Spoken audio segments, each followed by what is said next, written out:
I mean, the last time I talked, I heard about a whole Chelsea rebrand. But if you guys want to go back to your slutty ways, going through managers, Wow. Let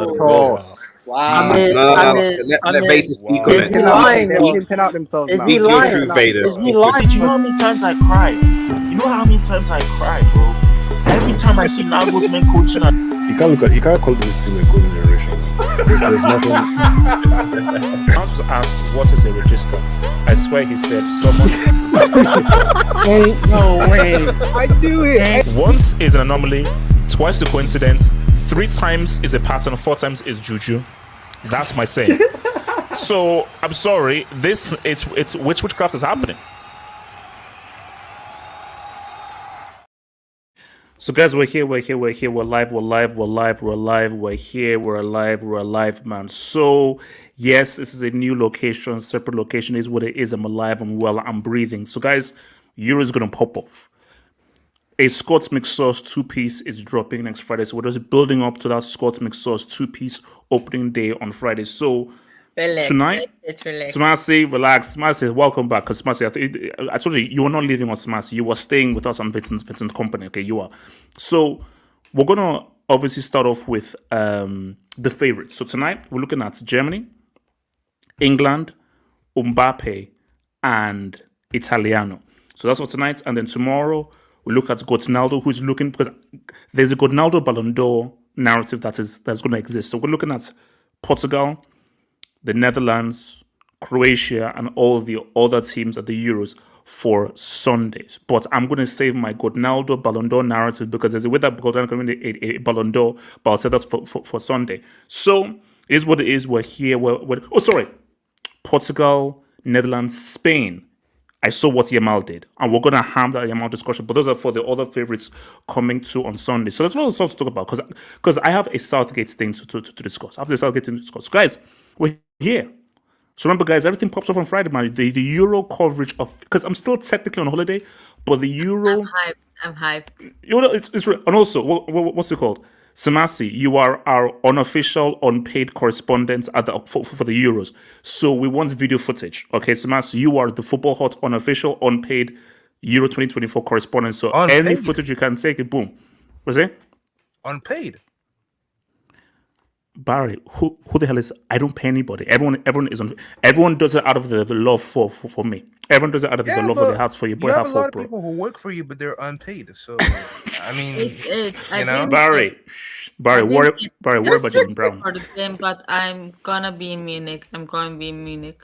So Masi, we are relying on you to give us footage of the fan packs. Okay, you are our unofficial, unpaid Football Hot correspondent. You are our eyes on the ground in Germany, please. So, guys, this is what it is. We're going to talk Germany. We're going to talk this, and all that kind of stuff. Wait, welcome. He's in the classroom. Vado, welcome, man. You've been missed, bro. You've been missed. So, yeah. So we're going to talk. So remember, guys, like the vid, subscribe if you're new, and if there's anything you wish to add into the show, feel free to add in. So remember, guys, the double the month. I'm going to put a double the month video. The double the month April nominees. I'm going to put that out tomorrow. I will do that. A video going to come out tomorrow because double the month is going to come through. So remember, your super chats and dopes help to keep the channel growing, and I thank you for your support. As long as you're not that bombers, daddy also that psychopath, half snow bunnies, feel free to send in those dopes. Side note, Astrid Wets has made my enemies list. My enemies list is growing. It's a long list. Astrid Wets, you have made my enemies list. You tried. I tried to ignore you. You are now officially an enemy of the football house. You know how they have, like, what's it called in the Cold War, like the enemies of, what's it called, like freaking, communists. So we're back in the MacArthur era, bro. You are now an official enemy of the football hut, and I'm sending agents and spies for you because what you did to Gianfranco Zola, that is that's what I call a hate crime. What did to Gianfranco Zola? But we'll deal with that on a separate video. This is Euros, and we're gonna say what's up. So guys, like the vid, subscribe. So let's start with the home team. Let's start with the home team. And Samasi, you're gonna have to answer me a very scary question here because I'm worried. Samasi, now this is why you should be very worried right now. Okay, my Uber is on the way. This is why you should be worried right now. So my thing is this.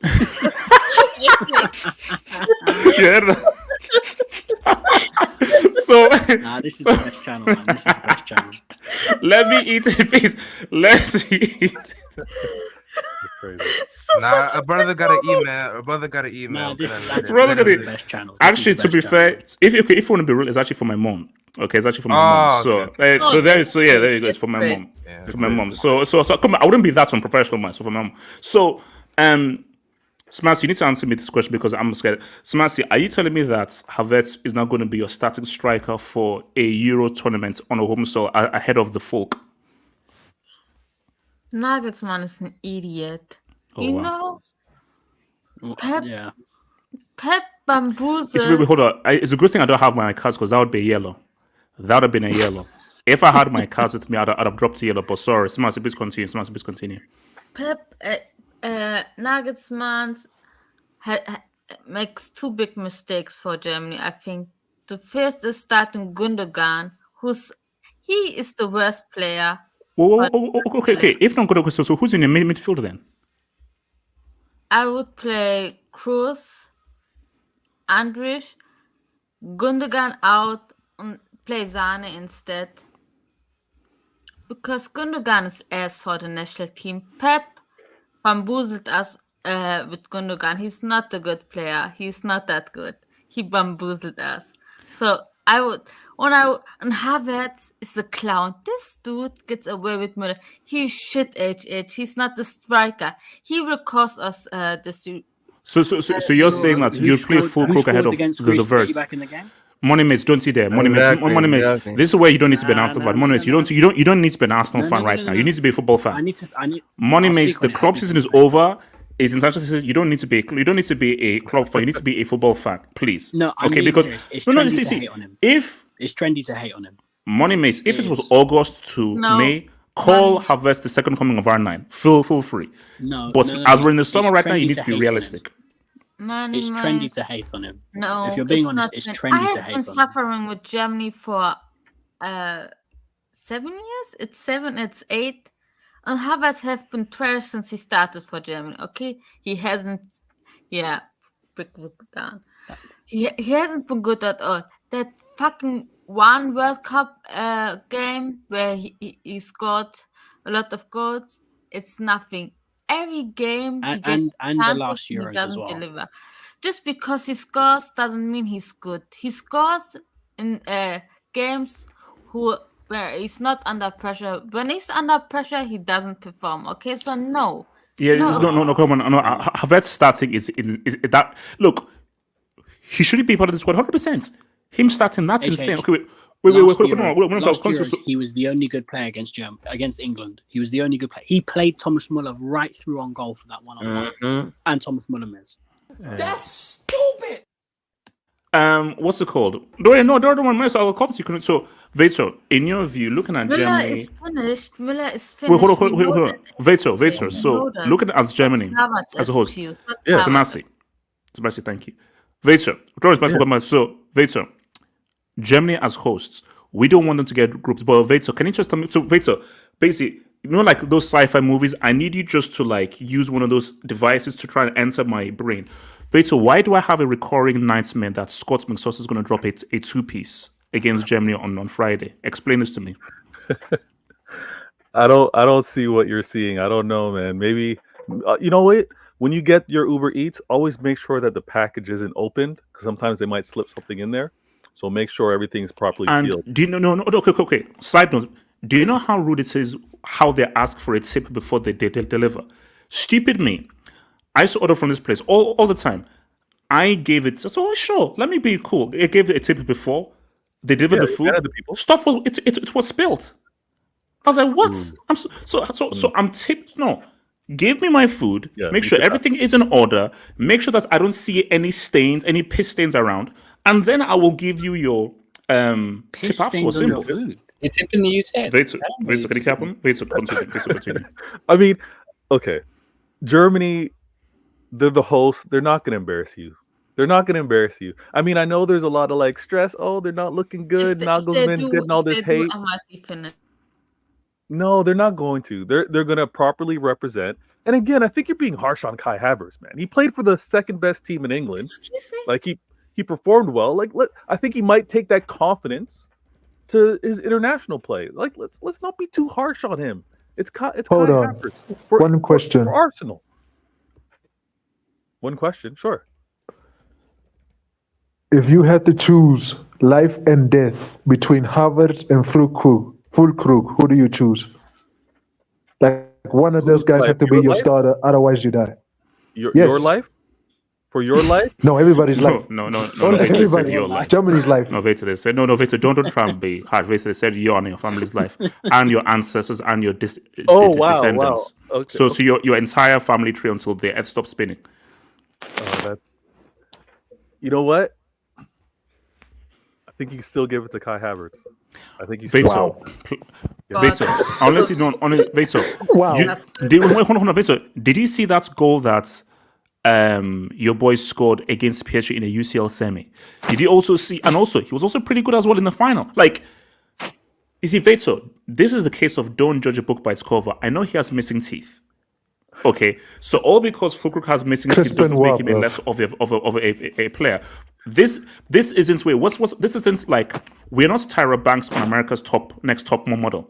If we are, Fulkrug is a brick. But we're not on America's top model. We're in football here. Don't judge him because he has missing teeth. Judge him the fact of like, as far as a striker go, he ain't closer. What about experience though? What experience does Havertz have? He's been under the spotlight for a long time right now. Didn't he score your UCL final? Is that an experience? How many years ago was that? Oh, Is that an experience? That's the whole word, experience. When did Yes. Fulkrug do that? But you said that goal never expires. You said that goal never Wait, expires. hold on. Actually, I'm going to put this away. Wait, are we really? Is this really a discussion? Are we really having a debate as to whether Havertz or Fulkrug should be starting as strikers? Is this really a debate? Wait. Why are we having a conversation with one's a midfielder, one's a striker? Some of you don't watch Germany. I can see that about the comments. He's trash. He gets chances and he misses chances. Fulkrug is a striker who can hold up the ball. He's actually classic number 9, who's actually very good, and he had a great season. He should start over Havertz. What has Havertz done for Germany? Season. Absolutely nothing. Can I go after Mr. Vater, please? Yeah, sure. Go. Okay, no, see, this is the thing. When I watched the last 2 Germany games that they had against Ukraine and Greece, and they had a lot of chances. They were playing good. They had a lot of chances, but I feel that what they need moving forward is a classic striker. I like Havertz. He's a good player, but for what Germany need and how they play, I think you got to roll with a traditional striker because 100% makes sense. Yes, you don't want to have regrets of Havertz. He's a good player, and he had a great end of the season for Arsenal. But you don't want to have regrets where you're starting Havertz, you're missing a bunch of chances, and then when the Krug plays like the last 15 minutes, scores, and then you're like, how the hell did we not start Fulkrug all this time? And I think Havertz has his place in the team, like a super sub, like your first option for creating something for your team. But if you want to start, like you got to play Fulkrug. Wouldn't you want to go the other way though? Wouldn't you want to be able to bring on that traditional striker that will get you goals maybe after an adjustment, after he's seen how he's being but you want to start strong. That's the whole point. You want to start strong. You don't want to start on the back foot, bro. Yeah, you don't want to be in a position where you're pressured in front of also I'm sorry, Vita, this streets are not really kind to you guys with this whole thing because I'll show you right now. This is what the streets are saying. What? There we go.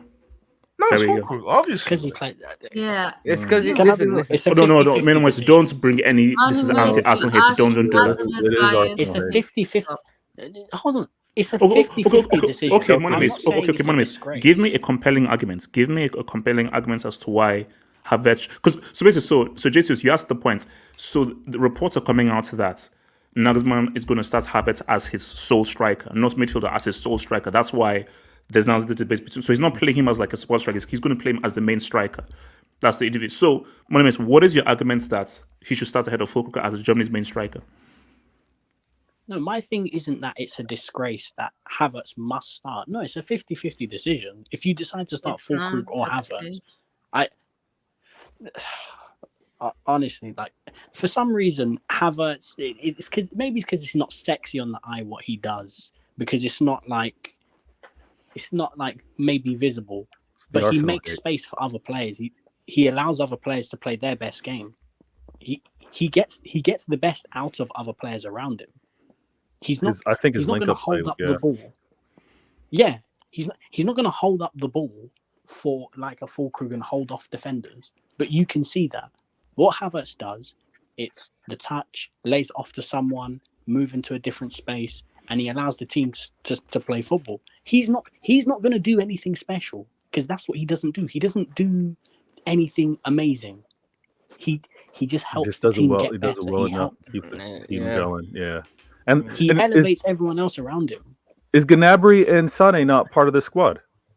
Gnabry, yes, but wait. No, if Gnabry and Sané are part of the squad, then Germany is just I don't know what to say about Sané has been good for Germany. But... Yeah, but he's hot and cold. Yeah. No, but then it's like no, but who else? Like, bring a player like him. Yeah, who else do you bring? That's the issue. Like, who else do you bring? Wait, so let me just quickly take to do it. So shout out to all right, I don't even know. OJ Simpson. All right. Havertz is cooking. I think Germany win the Euros. That's Tuka, right? Wait, look at the way he was cooking. Wait, can you continue? Wait, can I just ask KH a question? Can you continue your membership even if you go into the afterlife? All right, let's keep going. Let's keep going. Shout out to Zerting TV. I'm watching Trump versus Colombia. And how is James Rodriguez not playing for a European team like Napoli or something? He controls the game. PNP, KDB killed the beauty of iteration number 10. Pull my AVI. Pull my AVI. Look, wait, are you? Is this? I need gone. I need gone. Look, 2026. Look. Copa America. Pray that you don't get cooked in the Copa America. Just pray that you don't get cooked in the Copa America. Just pray you don't get cooked there. Can I talk about that super chat that Zoltan guy talked about?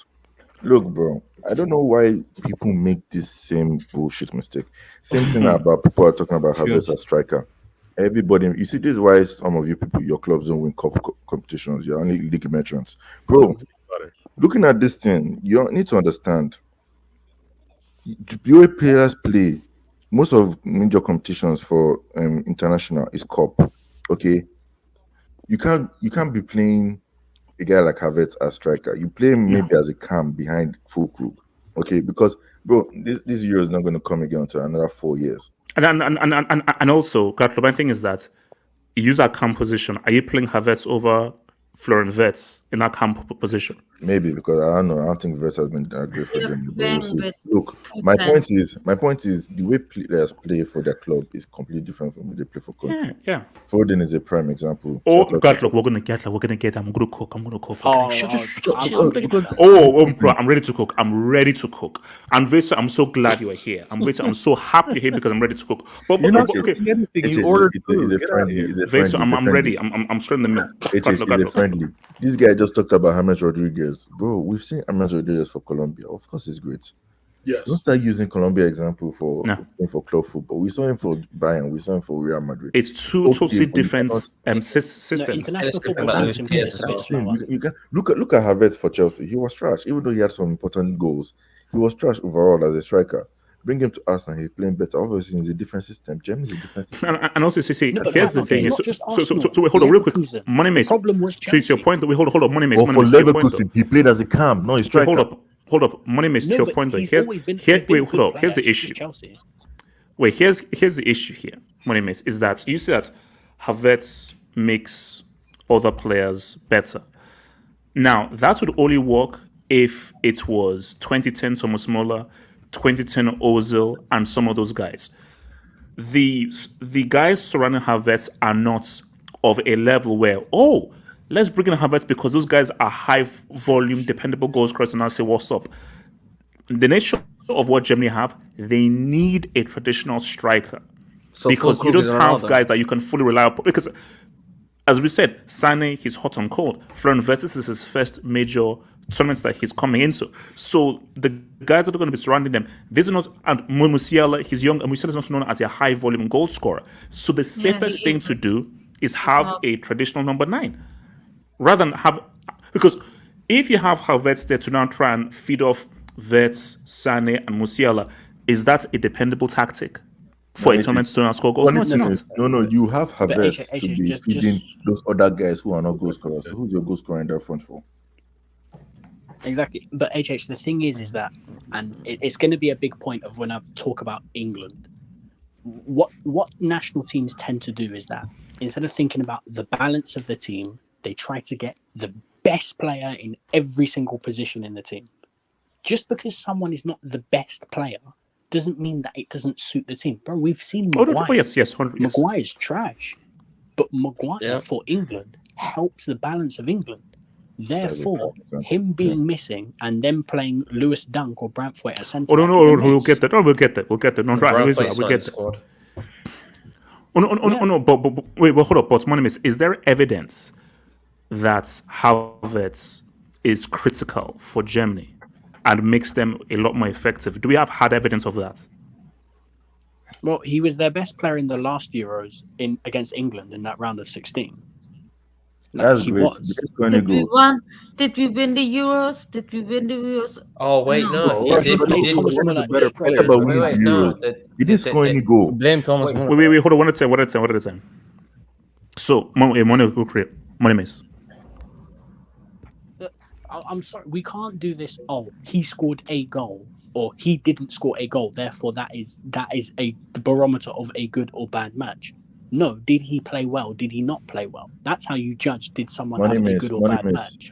Hazard played well against France. He didn't score or do anything. He played someone in on a point-blank one-on-one. That's my point. Okay, yes, Havertz played somebody in who is not a traditional striker as well. My point is a traditional striker is needed. What? My point is a traditional striker is needed. Either you play Havertz or drop Havertz or play Havertz in a different position, not a striker.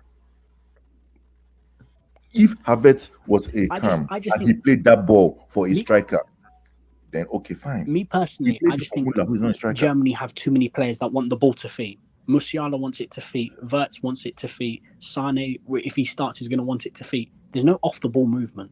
Exactly. You're going to need to provide some sort of off-the-ball movement. And this is the point you made earlier, Monimus. This is the point you made earlier, Monimus, is that you're supposed to play the players that suit the system in a sense of what you want to or what the team wants to play. Because Havertz is a good player. He played that ball for Muller. But the problem is Muller too is not a striker himself. He's a cam just like Havertz. And that's my point. Either you play Muller, you play Havertz, and you play a natural striker. You can't play Havertz as a striker because behind him are players just like him who will be the goal scorer there. That's my point. Either you drop someone like Muller in that game against England and play a striker, or you drop Havertz, play Muller, and play a striker. That's my point. You can't play Havertz as the striker. You either put him as a cam and play a striker, or you drop Havertz. No, I get your point, but this whole cam experiment is not working anymore. He's not a number 10. Like he doesn't move well enough as a number 10. Or make chances as a number 10. It's hard to describe it. He's literally just a forward player. He just plays in the forward line. So he doesn't have like a specific role in it. It's just you move across the forward line, get a touch of the ball, move it to someone else. It's basically a worse version of what Thomas Muller was doing for Germany in the early 2010s. That's pretty much what Havertz has been asked to do with Nagelsmann. Please. Wait. Let me come to Mr. D. Hold on. I remember when Joachim Löw played Muller as a striker. It worked to a degree, but when he had to play France, Brazil, and co, he had to play closer up top. Yeah. So hold on. Let me come to D. So where, and I'll come to you, Kenny. Where are you at with Havertz or Füllkrug to be striker? Listen, for me, it depends on the kind of game they're facing, the kind of matchup there is. If they're playing against low block, you have to go with Füllkrug. If they're playing against a high pressing team, you have to go with Havertz. It depends on the game plan. But for me, what I hate about this is people are acting like Füllkrug is this kind of messiah, like this guy's gonna change Germany from. Wait, hold on. No, hold on. Hold on. Who's the better? Wait, hold on. Let's get it straight. Let's get it straight. Let's get it straight. Shush. Let's get it straight. Don't try and change the narrative. This is what it is. One guy is a natural, traditional striker. One guy, we're trying to figure out what his best position is. That is the situation we have here. All right. Let me tell you. So it's not a case of like Füllkrug is like the second coming of Klose. No, one guy this is his natural position. He's a natural striker. Another guy he plays multiple positions, but he's not a specialist as a striker. So what you want for a team is what is much more beneficial to you. And my argument is, if Germany had really good high-tier goal scorers around Havertz would make sense. Yeah. But because Germany don't have high-volume goal scorers around Havertz where he can now feed them, makes more sense just to have a traditional number 9 to help assist Musiala, Sane, and so forth. If Germany had 2018 Mane and Salah, you can play Havertz. Yeah, 100%, I know, but they both have the same kind of stats. If you look at the stats, Füllkrug 13 goals, Havertz 13 goals. They're literally the same. I think Havertz is a bit better. Germany, bro. No. Havertz was in the midfield. He got majority of his goals with Amsterdam. Why are you dropping? Havertz didn't play striker all season either for Arsenal. He played striker for the second half of the season. For me, it depends on the matchup. For me, hold on. Are you talking about club? D. Are you talking about club? Yes, I'm talking about club. Yes, it leads into this. What are you supposed to base on? If we lose against Scotland because we started Havertz and he pricked it, I will be back with these receipts. All right, so Matthew, can I ask you in the last okay, hold on. Can I ask you a question, D? Forget club. Do you know how many goals Havertz has for Germany? I don't know how much, like 15, 44 stats. 15, 44 stats. Füllkrug 11, 15 stats. Respond. All right, I'll respond. Can you tell me Havertz. Wait. Can you tell me who those are? When is the first time he came into the squad? Didn't he score against Spain in the World Cup? Gatlock just gave you raw data. I needed to respond to the raw data that Gatlock just gave you. When was the first time Füllkrug got into the squad? Was it World Cup, right? Yeah, World Cup. And he scored off the bench. Havertz has played more competitive games, more competition. Oh my God. But that's true. Havertz hasn't played striker every time he's been playing. Yeah, but that's the thing. Bro. No, but that's what you should say. Havertz has not always played striker, so I think he's tough to. Exactly, he's been playing left back in more competitive games too. Yeah. Füllkrug has been playing against what? Like. So hold on.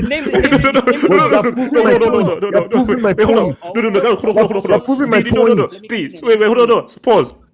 So you're saying that a guy who was played at left back should now be the starting striker for Germany?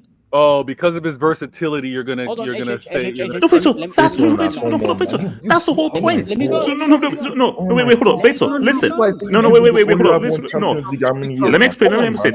Going into a tournament on home soil.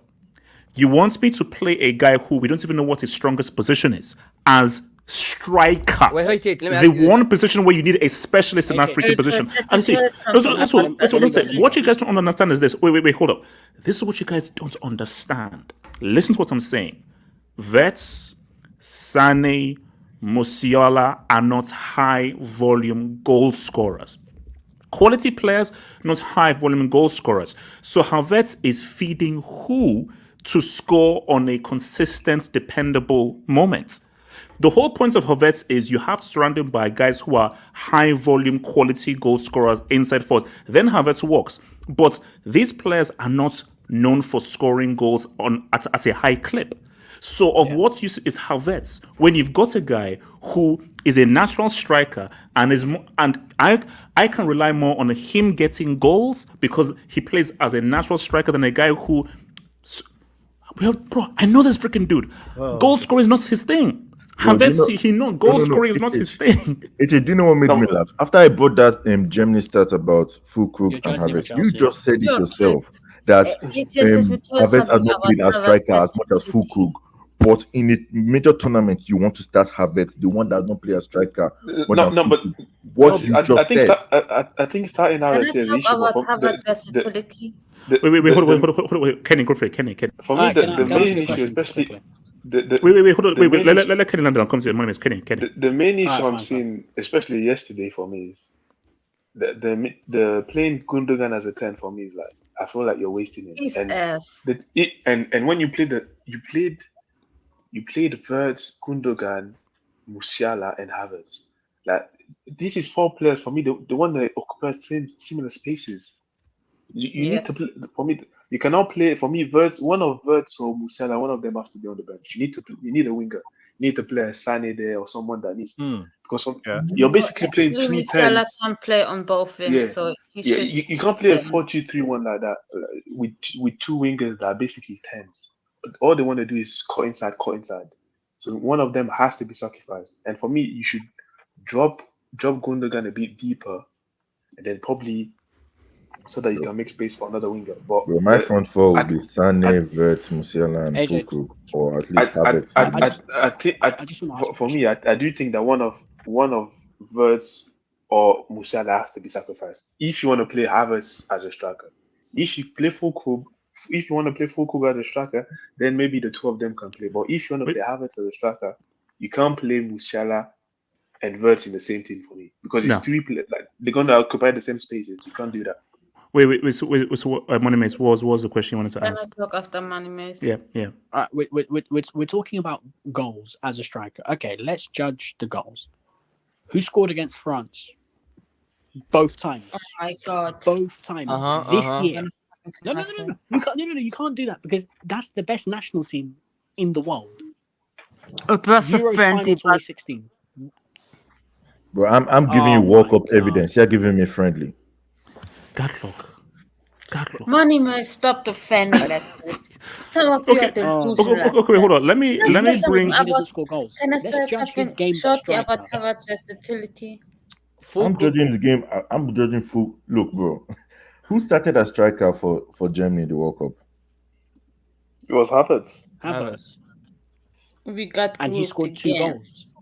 And Fulkrug scored 2 goals after no game. Wait, Moneymace. Wait, come on, let's not do that. Shameless. Wait, you can't say going out. I'm gonna fight people on the stream. I'm gonna fight because I'm sick of violence. You talk about Havertz's versatility. He has been tried in multiple positions. He has been shit in almost all of them. So he has to play as a false 9 because he is the only position he is actually quite good at. That's how shit he is. Okay, so no, he shouldn't start. Only goals he's gotten in the World Cup is after the pressure was off. We got booked. Okay, that's when he scored. So no, hell no. Wait, hold on. Quick, the business shot. So that's your place A. I'm not saying now. Has more dubs than Nigeria. FIFA increased to 48 teams, yet super. How are you fitting? Yet, look at Elijah. I'm not addressing Nigeria on this whole thing. Yet, Super Chicks find it harder to qualify. How? Don't let. Here's the thing. Shout out to Lesotho. Like, it would actually be a perfect Gatlock. You know what? Gatlock, if Lesotho qualify, I'm gonna get a Lesotho jersey. If Lesotho qualify, I'm gonna get a Lesotho jersey, man. You know. Bro. So I don't even want to talk about those guys. And Gatlock, we're not talking about those guys. You know, I don't even watch the qualifiers. I only Gatlock, forget those guys. Gatlock, forget those guys. Shout out to Olua, man. Germany dying to Les Africans. Hashtag Vive la. Okay, look. Hold on. Thank No, you. Thank you for that. Keep going. Keep going. Keep going. Keep going. Thank you. No. J Rodden. J Rodden. Hold up. First, I'm here for the Foden cooking. So am I. Then Southgate. Someone tell me why is Kane dropping into midfield to play the same passes that Trent could? J Rodden, hold on. We're gonna get there. Trust me, we're gonna get there. Trust me, we're gonna get there. So, let me. So, what are we doing right now? Okay. So, Samasi, you're gonna have to help us out. So, help us out here, Samasi. By the way, Hummels so should be what's okay? What is the formation? What's the formation? Should also be in the squad, but he is. Samasi, what is the formation? 4-2-3-1 they play. Yeah, 4-3-2-1. What the heck is 4-3-2-1? They don't have 4-2-3-1. 4-2-3-1. All right. Click formation now and search for So Stieg? No, it's gonna be Neuer. Is Neuer. Are you? Look, I will look. I was just look, man. I was trying to be fun. So who's left back? Havertz. Brown. Mittelstadt. So Sebastian, who's left back? Who's left back? Brown or Brown should that be. guy. Brown. Is RAUM, bro. Yeah, RAUM. Goddamn. And who's right back? And Kimmich. Mickey, man. Yeah. So is it Tar and Boateng and don't Hummels. not the Schlot. Rudiger. Boateng and Hummels. And Rudiger. It should not gonna lie, Tars trash and should be. Hummels should go, but No, but Hummels is not in the squad. He's not in the squad. So yeah. who's his partner? Tar. Tar. All right. What kind of name is What's that? back? So low-key obviously is Kroos. good. Kroos and Andrich. AND. AN. Not E, yeah. AND RICH. Yes. Yeah. All right. And so this is Verts? That's. It's Gundogan, but I have my own opinion of it. I don't know how good he is. So left Musiala probably. Musiala is good on the left. and then Sane. Did Gnabry qualify? They didn't call him. So up. and okay, so now I would go Folk. You're benching Gundogan. FULL. Full Cook. Gundogan's on the bench. Yeah, Gundogan's the captain. He's playing. Yeah, Exactly, it's not 2022. Bench him. Nagelsmann, have some balls and bench that dude. What? Bench him. So can this win a Euros? This is Yes. trash. No, That's slave. I'll comment here. That's crazy. That's crazy. Honestly, it can. I think it can. Wait. So hold on, quick. Elijah, go for it. Elijah. No, I'm saying Euros is a bit too far because it seems like there's too many uncertainties as of what I'm hearing and what's been going on through media and stuff like that. The question should be, can this group first win the group? That's they're going to win the group. They'll beat Scotland. No, they should. Yeah, they Wait. I said third can get into. Hold on, Vator. Did you say? Did you just make a statement saying that they'll beat Scotland? And I think you went high pitched when you said that. So no, Vator, you said they'll beat Scotland. That's what you said. Like so I'm looking at the intonations. Like they'll beat Scotland. Yeah, sure. So Vator, that's quite wild to say. Vator, you know that these are the hosts. You know this is Germany. Vator, you know that 4 World Cups, 4 World Cups. Yeah, they're beating Scotland comfortably, even if Havertz was up top. Victor, I'm just saying, bro. Celtic and Rangers might rise in Berlin. You see, okay, someone say I'll be real with you. Ignore him. These guys, this doesn't look like Euro winners, but on paper they don't look like Euro winners. But guys, when a tournament starts, it's all about how you freaking play. Exactly. So it's all about how you play. You know.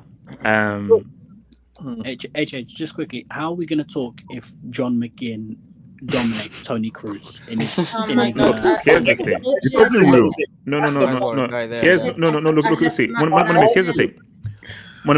If Scott McSauce drops a 2-piece and they do like that, I want a a 24/7 helpline for Samasi because I fear for our health. Honestly, I think We can't be having guys like Che Adams dunking on. I'm gonna drink my Kenny, bait. don't do that. Don't Adams. I'm gonna Kenny, drink don't my do bait that. and cocktails. That's what I'm gonna do. So hold on, let me give because we need to get to the whole Foden hookup. Premier Mahmoud, if Penaldo scores 0 knockout goals but Portugal wins the Euros, does it still count for him? Yes. No. Yes. He's winning the golden boot Yes. off of group stage. And no, you see, we're waiting. I'm saving Portugal for Sunday. There is a Ronaldo Ballon d'Or narrative. There is a Ronaldo. Yes, there is. Yes, there is. Yes, there is. Smasi, yes, there is a Ronaldo because yes doesn't get no, hold up. If he does what I put forth for him, he's winning the Ballon d'Or. But he has to do certain things. But we'll get on Sunday. Can you highlight teams comment HH? I can't. Sorry, I can't. Oh. What did I do to you, Sim? All right. So, okay. I think because I see Core in the background and his name is Football is Dead. Okay. All right. So wait. How do you spell football? Is it football? Oh no, it's football as in football. Wait, hold on. Okay, Core. Are you still half German? Yeah, I'm half German. I'm half. If he thinks it's my nation, I never going to go. Okay, so Core, as an honorary German, how far do you think your parents' country can go? Coach Core. Wundercore. Nice. The HH semifinals. HH, we're gonna get grouped. I think we can go. God. Wait, so you're telling me that this team can make the semifinals? This team here. I think we'll lose to England in the semis. I don't see us winning the thing because the problem with Germany is we struggle to break down teams that sit back and defend. That's the problem with Germany. And then also, wait, did you say we? He did. He's an honorary German. Okay. Just let him cook. Okay. Don't worry, we're not taking him seriously. He's just talking. With a body count of 500. Yeah, keep talking, Cole. Keep talking. Yes, you were saying, Cole. There's really the focal point is kind of not too good. I think Fulkrug is not someone you can rely on for full. It's Fulk, not Folk. He's not a folk singer, bro. But keep talking, Cole. Keep Why is talking. football dead? Why is football dead? But all in all, and also HH, you have to understand, Neuer and Kimmich has declined. I'm sorry, HH. After what I saw in that semifinals against Real Madrid, I've really, really laid the gauntlet on these guys. These guys are just so bad. I'm sorry to say. Splash, that's a yellow. Keep talking. Splash, that's a yellow. He's up against Vinicius. Yeah. They're finished. I don't think they can do it. I think they're gonna lose to England in the semis. HH. Okay. All right. Cool. Thank you for that. Oh wow. Okay, so Rachel, I'm going to come with you first with this. Now, you see, I don't even know how to. It's because you're forcing it. I've never met Southgate in my life before. I have no stocks. Yes, I have no stocks invested in the Gates of Southgate. But Rachel, I need you just to clear something. No. See, so as a City fan, I need you just to clear something up for the members of the jury here. Can we be fair here and be real on Philip Jeremiah Foden? And it's a point that we made previously on the previous topic where, and I think Gatlock even made the point as well, club football, international football are two very different beasts. So how long did we say, man, why can't we see the same Messi for Barca as we do for Argentina? We said that for a long time. And Messi was good for Argentina, but he was a supernova for Barca. And we're like, when do we see this supernova guy for Argentina? And it took me years to figure out that international football is totally different from club football, and that is freaking Leo Messi. Yeah, he's the GOAT. Yeah. So my thing though is, Arnan is the GOAT, but it is what it is. So is Martin. But Vito, who is to blame? Is Southgate to blame, or does Foden need to take some responsibility in learning how to adapt his game to a system that isn't with Pep? This is a terrible question, and you know, just to get you revved up, Yeah. No, I'm revved up. I'm revved up. Listen. The reason why you keep asking me questions. All right. Okay. Hold on. Oh my god. Hold on. Nothing wrong with shameless promotion. This is what it is. So keep going. This question's really unfair, HH, because as you ask it, how's it unfair? Because as you ask it and you use a man's name by the name of Southgate, you already know the answer. You already No. But see, Victor, this is now. Victor, you can't see. Victor, see, you can't do that. What? Victor, you can't do that. You can't just say, "Oh, he's a bomb manager. It must be his fault." No, Victor, come at this fully objectively. I heard you say that all season for Chelsea. Victor, your boy's trash, man. Come on.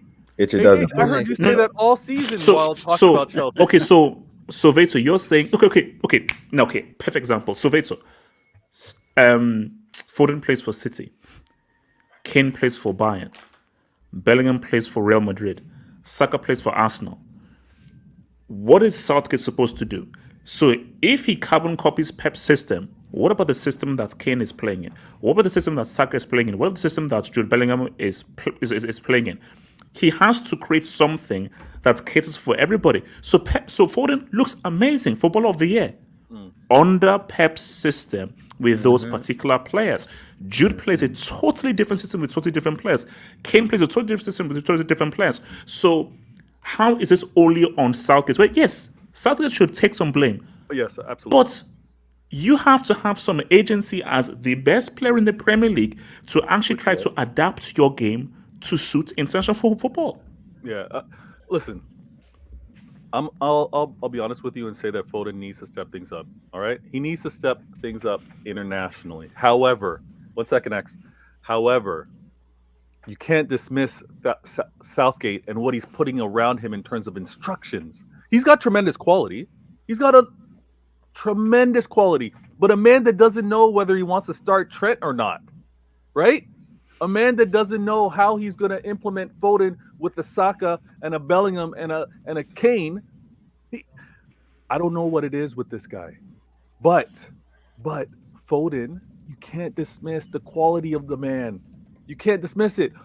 I think we've got a little bit too much of the same type of talent, unfortunately, because I saw too many of them. Bellingham, Foden, occupying the same space. Harry Kane, stay in the damn box.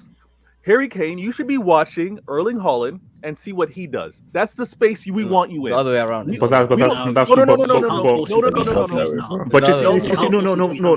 hold on, Victor, you're making my points though, because that is City and those players and how they do, and also and Haaland. So because he can't mimic City and be like, okay, Kane, I want you to act as Erling Haaland. Kane is Kane. He is who he is. No, AJ, to be fair to Victor, what he's talking about, he does have a point, because in the sense of England, they do have enough players that come in deep to provide. We don't need that. Hold on,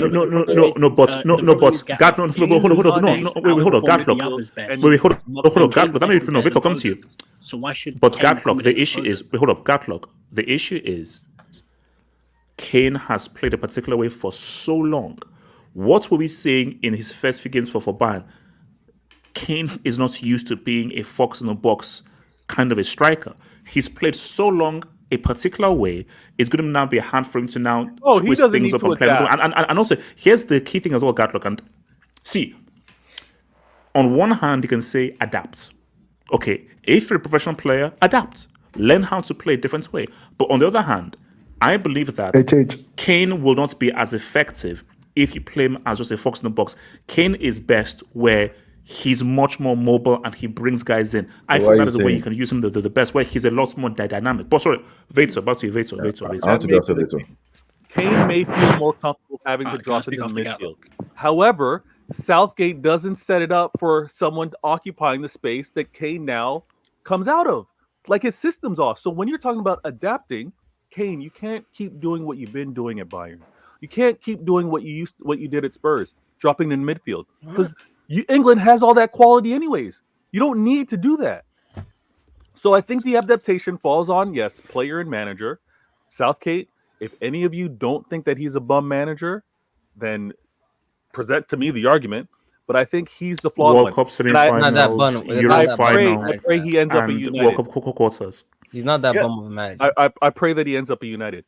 But I'll listen. I'll concede. Foden needs to step up a little bit in terms of, you know what? I need to maybe do a little less. I don't need to be in certain pockets. I'll rely on the ball coming to me because of the quality around us. Hey, if Southgate figures it out or doesn't, is it for the players to then create their own system? Then we have what we saw in France, where players are ignoring what the manager wants to do. We saw it in Germany as well, where players are just going to run the show. If that's what's needed to win Euros, maybe they do that. But I think Foden has the quality and shouldn't be questioned. You need to stop questioning Foden. You need to stop questioning City players. No. Because I'll say this. One last how many City players flourish outside of Pep's system? How many of them are as good outside of Pep's system? Zero. Under Pep? Zero. Only Rodri. Only Rodri. No. I'm asking Vator. Hold on, I'm asking Vator. Players that have played under Pep and no longer play under Pep internationally. I've seen Bernardo Silva do it. I've seen Rodri do it. You're saying hold up, Vator. You're saying Bernardo Silva is as good for Portugal as he's for City. No. Don't lie to the members of the jury. See, that's where you're switching things up. Because I would argue no one plays as good as City internationally. No one. Nobody. Pep has the system. Pep makes the system. International football is different. I know it's different, but when HH asked me why do they not play as good as at City, Pep cares the system to get the most out of every single player. So it's because of Pep. Bernardo Silva didn't play 50% of what he is at City at Portugal. He's a bum for Portugal. We all know this. We can't keep making it. How is Bruno Fernandes? Bruno Fernandes is way better. Bruno Fernandes is a trash bum player, and yet he outperforms Leao, Felix, Bernardo Silva, Cancelo. Why are we having these discussions? I think when you look at what these players are asked to do when they do play internationally, and if you really take a step back and you see the freedom that's maybe granted certain players, you can have that point of view. For Portugal, we've seen Bernardo on the wing, and we've seen midfield. We've seen him at 10. We've seen him all over the place for Portugal, and he still plays trash in any position you give him. He doesn't. If he were to play trash, he wouldn't be on the. Because Pep asks him to do that as well. You can't. Pep asks him to play everywhere. Wait, you just said, if he's not trash, why isn't he in the team? Ronaldo is still in the team, and he's been trash, and we know this, and yet he still gets picked. He gets picked. They get picked off names. Why does Felix start? Wait. Let me come. Okay. Victor, finish your point. Gatlock, and then Money Maze. Victor. Can I go after Money Maze? When you have, I'm gonna say this, and unfortunately, I got to drop. When you're able, and shout out to everybody that happens to watch Champions League or the English League. But when you see players playing at Manchester City, arguably the best team in the world, and playing under the best manager in the world, when you guys, Sanasi, 1 second, and then when you see these great players under this great manager leave to go somewhere else, why would you expect them to even play at a higher level when they don't have the best manager in the world? Everybody's excited for Pep to leave the Prem to become an international manager. I think that's when you might see these players raise their level, but it's City. We're the best. You're not going to see the best when they leave City. That's what I believe. Gatlock, talk to me, man. The best with only one Champions League nominees. But anyway, looking at this, is about England, right? Yes, sir. The problem is everyone keeps falling into this shit. What I just said about Foden, about even the last topic. You see your team for club, you see them play week in, week out. And like, how come he's not doing this thing for international and stuff like that? Only players who are individualistic, like quality individuals, can actually perform in, like, for their countries. That's how I see it, although some nowadays don't. Looking at Foden for City and for England, or looking at Kane for Bayern, Tottenham, and for England, their roles sometimes are not needed. Everybody nowadays is just a midfielder, or attacking midfielder, or cam, or everybody. Like, look at England's situation now. You have Bellingham, you have Foden, you have Grealish, although he's not there right now. You have Anthony Gordon. All these guys play different kind of football for their clubs.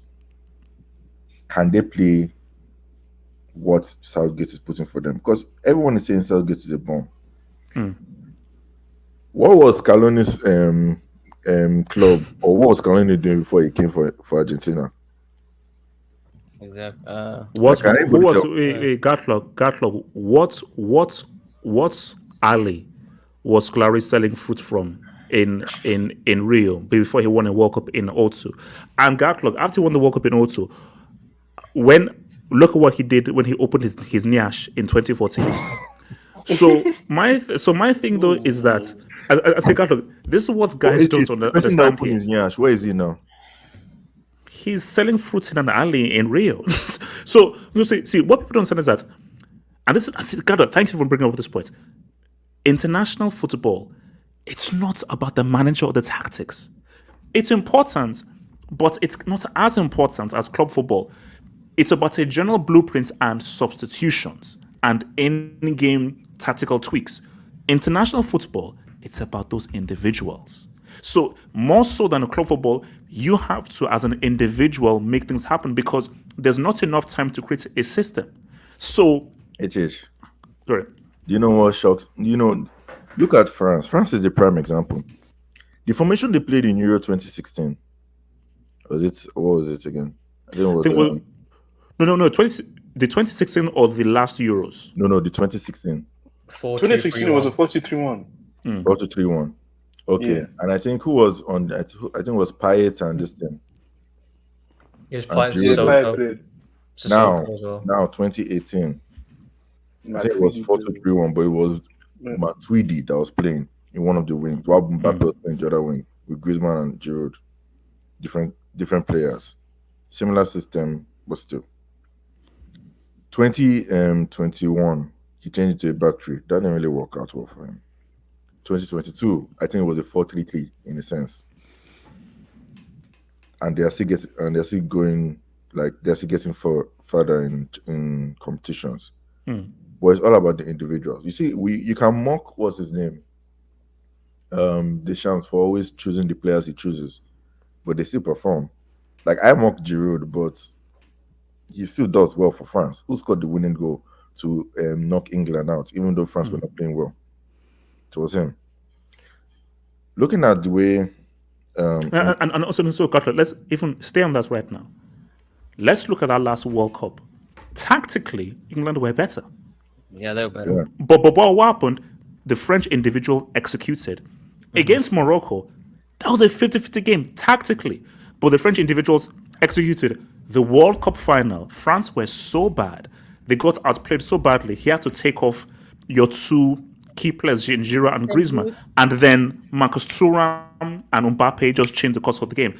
Individuals have to respond to a gut. Look, what is so annoying is these individuals, it's always the manager's fault. And this players, they never take responsibility. Never. Yeah, you're right. Ben is one of the best penalty takers I know around. The guy has missed 2 penalties that I know of. I know he scored against Denmark, but he initially missed the penalty. And he missed against France. Like, even though he scored the first one and it was against Lloris of all people. Bro, the way England are is that they have too many players in one particular position and everybody wants their player to play. They want Saka to play. They want Foden to play. They say Bellingham should play. They say Grealish should play. They say everybody, like, bro, looking at you guys, and that's why when they booed Maguire one time, I was like, what are you doing? Maguire has been good for you guys. Everybody's saying, oh, Maguire is not there. They're happy and blah, blah, blah. Bro, that's a huge miss for England. It's a massive... I don't know because one that sees it as a huge miss. No. It's like, it's so crazy how no one actually talks about that. People were like, man, Southgate's failed again. A dude missed a penalty in a game where you were better. England tactically... I watched that game. Tactically, England were better. Yeah. If you score that penalty, the momentum was with you guys. So Southgate did miss the penalty. You missed the freaking penalty.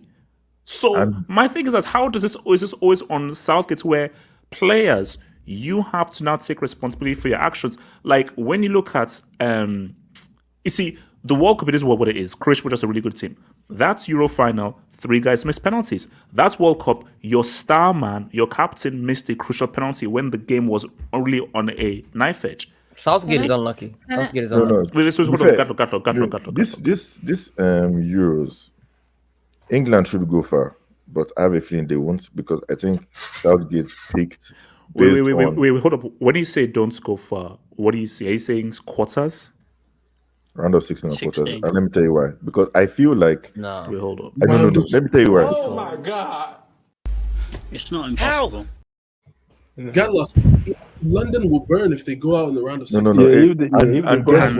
And Elijah, you've been in the streets of London, and you know that I've got to walk those guess what? streets. They'll blame Southgate. They'll blame Southgate because I think Southgate's team selection this year is different from the other years. Like he's been pressured by I know the fans Rashford has been. I know Rashford has been trash. I know Rashford has been trash, and Sterling has been up and down. But those guys have usually performed for you, bro. I'll be really thick because I'm actually I'll drop the video to probably on Monday, but it's Sterling. No, you've got to take Rashford. I think Sterling is done. He's done. Rashford was a mistake because Rashford, don't start him. That is a great card in your pocket to pull out when need be. Just on a guy to break off the bench, Rashford, as on a tactical level, you want that guy on a bench. No, it's just people always say that, but I remember when he keep picking Maguire and Sterling, people would bash him, and then now that he doesn't pick them, Kenny, but the thing is that the thing is that fans are so fickle because when he'd pick them, they'd be mad at him. Now he doesn't pick them, they're mad at him. I don't understand these people. No, Kenny. These guys, they are stupid. Forget them. That's why Southgate has learned that I'm not going to listen to these guys where most of you guys are morons. And as you say, you are fickle because you're one way like this one. So forget these morons. They'll always be fickle and just never keep the same energy. You pick who you pick. And I think, Monimus, you were alluding to it. The huge miss. Forget Grealish. Forget that moron. Russia. Maguire is a massive miss. Yeah. That is a massive miss. Because I was watching ESPN FC, Gatlock, and I was like, because England are not going to win it. And I think for the first time in a long time, England's defense is their weakest point. For ages. They've always had a good defense. England's strongest thing was always the defense. They were always a very hard team to score against. Midfield attack was up and down, but defensively, England were always strong. Now, that is their weak points, is the defense. I'm kind of confused why they didn't take even Eric Dyer. Who knows, man? Well, hold on. Yeah, wait, hold on. Sorry, got to continue. I want to make one last point about this. I've been hearing recent stuff. I think Money Mace alluded to it on Twitter, saying that about the Saka and Co being scapegoated for England and stuff like that. I want to talk about that briefly. HH, as a fellow black man, I do sympathize with that kind of stuff. Yeah. But at the same time, I might seem like a dickhead here. You chose your poison, in a sense. Okay, got that. Let's could have played for Nigeria. Let's be honest. Good luck. Gatlock, come on, that's harsh. Yeah, that's harsh. No, but it's facts. No, but it's true. It's true, but look, I'm not saying that there's benefits for playing for Nigeria or any of the African guys because of the politics there. But let's be honest. When I see Mane goes to Senegal and stuff like that, I'm like, bro, do you really think you'll be treated like that in England? Maybe by Arsenal guys, yes, but I'm sorry. Like when you see, if Churchill comes back and sees somebody named Bukayo and Eberechi is playing for for England, do you really think you'll be like, what's this? Like, no offense, like I said, but see, that's why it's like, look, as somebody who's been living in England, went to school in England, it's like England, they'll never change. One thing you know that is literally, I was literally talking to my brother about this, they were having a discussion about this, and we were just both saying that the football gods will never allow England to win, probably for a long ass time, because here's the reality about England. As ICC is got guys. Let's have a real convo. Let's have a real convo now. England have won one major tournament in the entire history. Right. One. They cheated. So I need to explain to me, why should England go into a tournament as overwhelming favorites when you don't have any history of winning? You know this, why? Premier League let's tax, talk. bro. Wait, hold on. Let's talk objectively Premier because League tax. wait, hold on. It is Do you Premier know League. what? Do you know what the issue is? We think England, we think Premier League, we think the English language, we think the British Empire, and we think invention of football, and we just think, oh no, they must win. But let's just forget all that. Let's just talk football. If a nation has only won one major tournament, they've only been to 3 major finals. 3! How should you have any expectations of anything? This is just real talk. Real talk. Because you see, as bad as Germany are, Germany, you have a duty to perform well, because they will look at the consistency of what you guys have done before in Euros and World Cup. Whether you're bad, there is still a pressure and an expectation based on the resume. Italy, as garbage as Italy are, based on their resume of World Cup and Euros, there's still an expectation to perform well because of the resume. For England, how can you have any of these real expectations? And I think what I've always been baffled with living in England is, how do you have this much belief and expectation, like a divine right, that you should win a tournament? It's their players. The players. It's the way. And then hold on, no, Gatlock, wait, quickly on that point though, Gatlock, and you made the points, Gatlock. You made the point. You made the points. Oh man, week in and week out, this player plays so well. Why does it not play so well? You effing moron.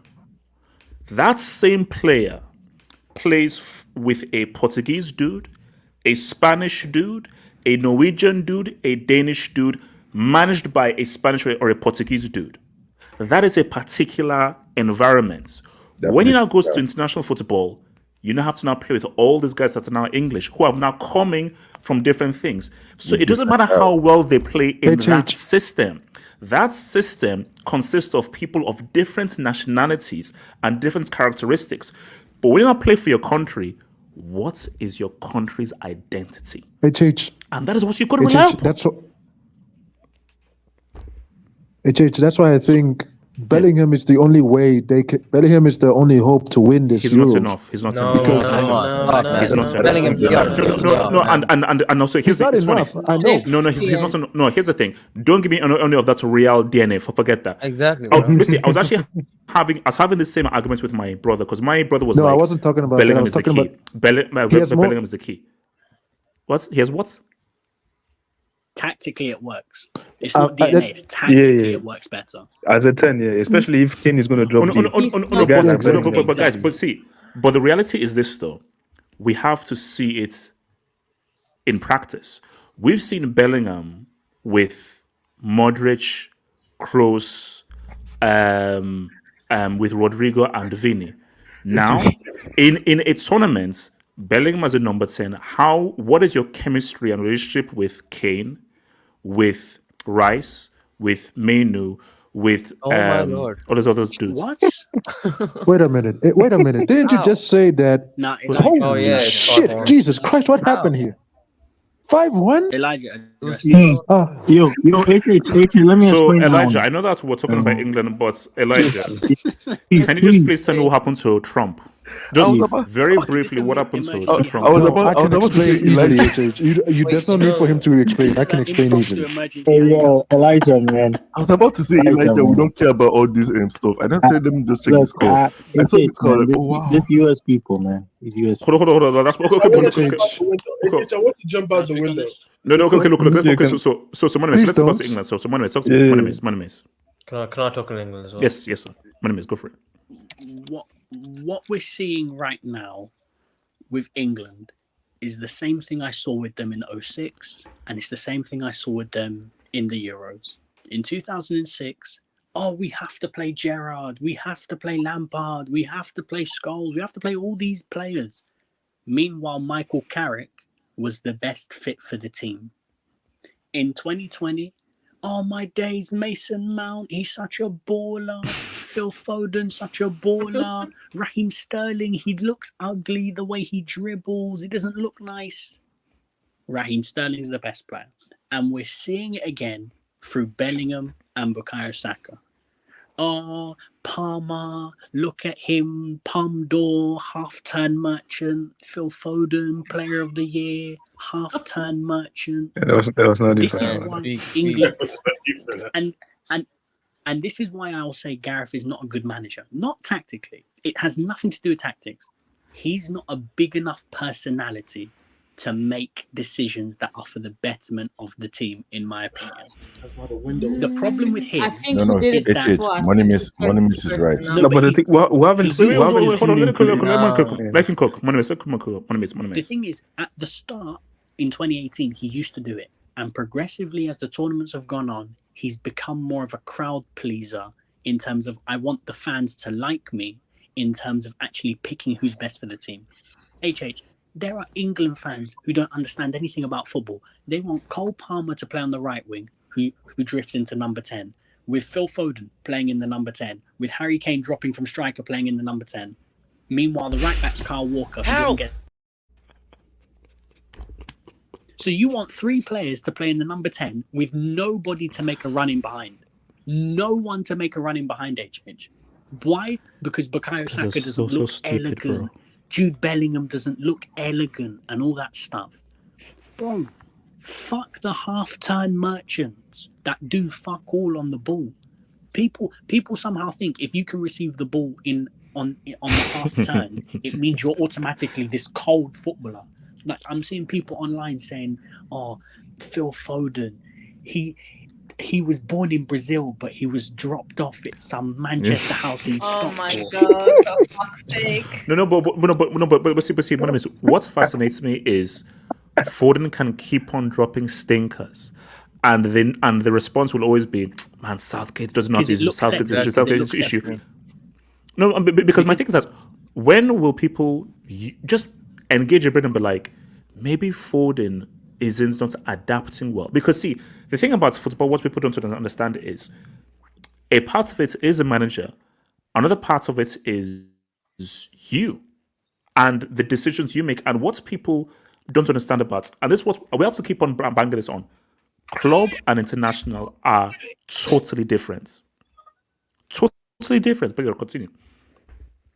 No, because what people need to understand is that Pep is the greatest manager we've ever seen, and his system accommodates for a lot of players who are not that good, and once they leave, you see how good they are. Zinchenko, Jesus, Cancelo, Bernardo Silva for Portugal, Foden for England, De Bruyne for Belgium, Diaz for Portugal. All these guys are not that good when you take them away from the Pep system. And the problem is that because they're ballers and they look sexy on the ball when they do fuck all, it somehow is better than Bellingham. Meanwhile, Bellingham is the best fit for England in the 10 because he will make runs off the ball to allow Kane to drift to then get the space. Saka is not going to come and drift inside. He will hold the width on the right-hand side, meaning there's more space for the team to operate in. And that's where I'll give Deschamps credit. And that's where I think Gareth messes up. Deschamps, he's a big enough player in his time for people to respect him. He won UCL, he won League, he won World Cup, he won Euros. So when he's telling the team, guys, Benzema's not coming, people are like, all right, do you know what? It's Deschamps. We're going to listen to him. He knows what he's doing. He's played in these big tournaments. Bro, what's Gareth done? Middlesbrough. Well, what has Gascolini done? But come on, man. No. But even Deschamps, like, don't get it. Like Deschamps, like when he does some of these decisions, he gets like fried in the French media as well. Yeah. It's just that at the end of the day, he gets. But the thing is, he usually gets results. When you get the results, he gets. Which is why Southgate. Nobody's calling Southgate an amazing manager. Nobody's calling him this great manager. No, he's not. But in my view, Southgate has put England in a position to execute. That's all you want from your manager.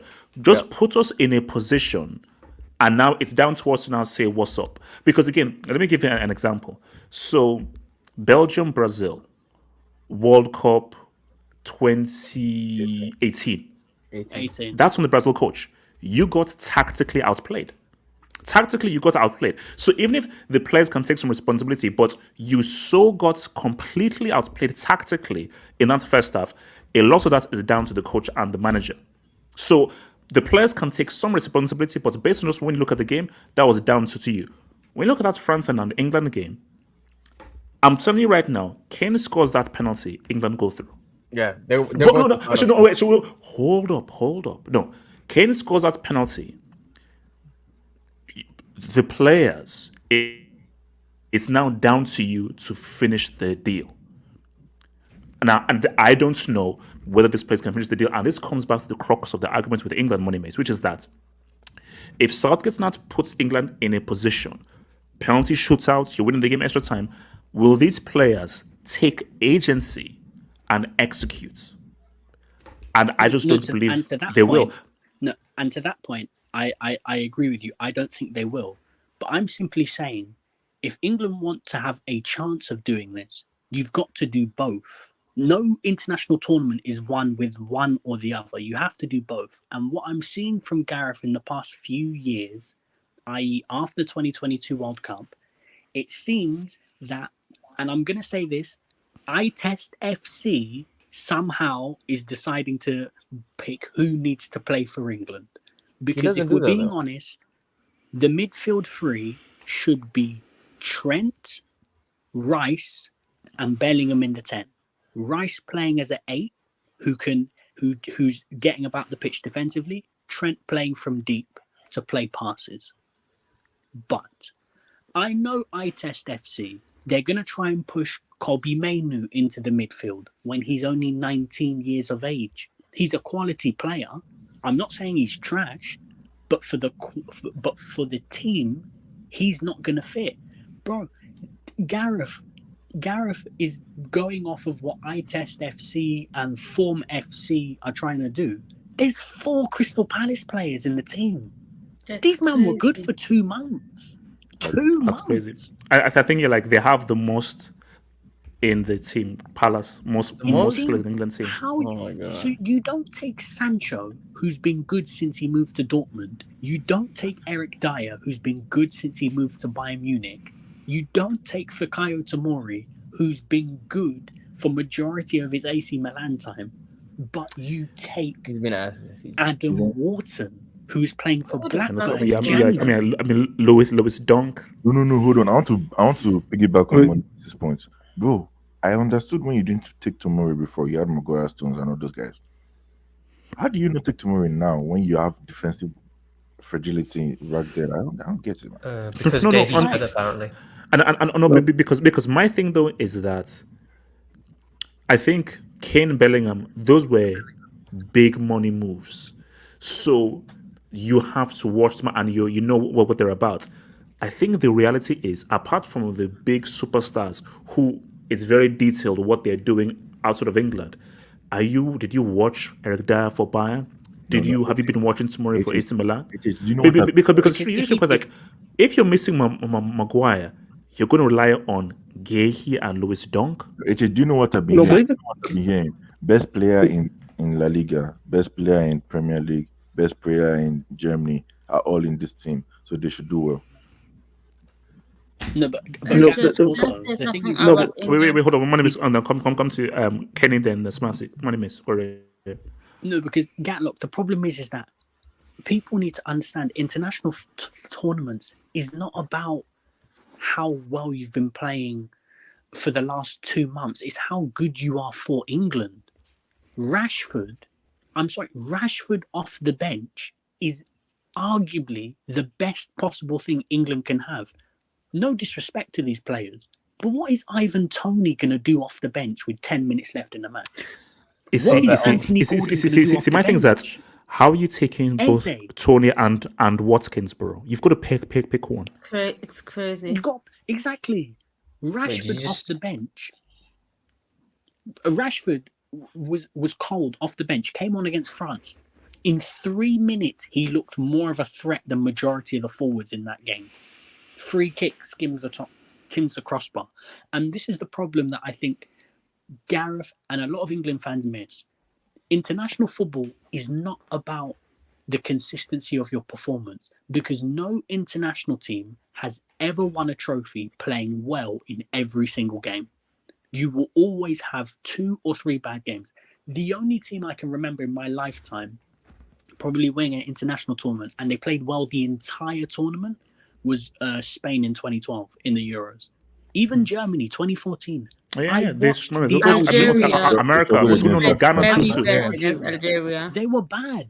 They were bad against Algeria. I watched France in 2018. They were not good against Belgium. They were just defensively strong that day. They were not good in the groups. They were trash in the groups. No. But I think the key thing Money is making a very key point, which is that all that matters is no. All that matters is what works well for this team.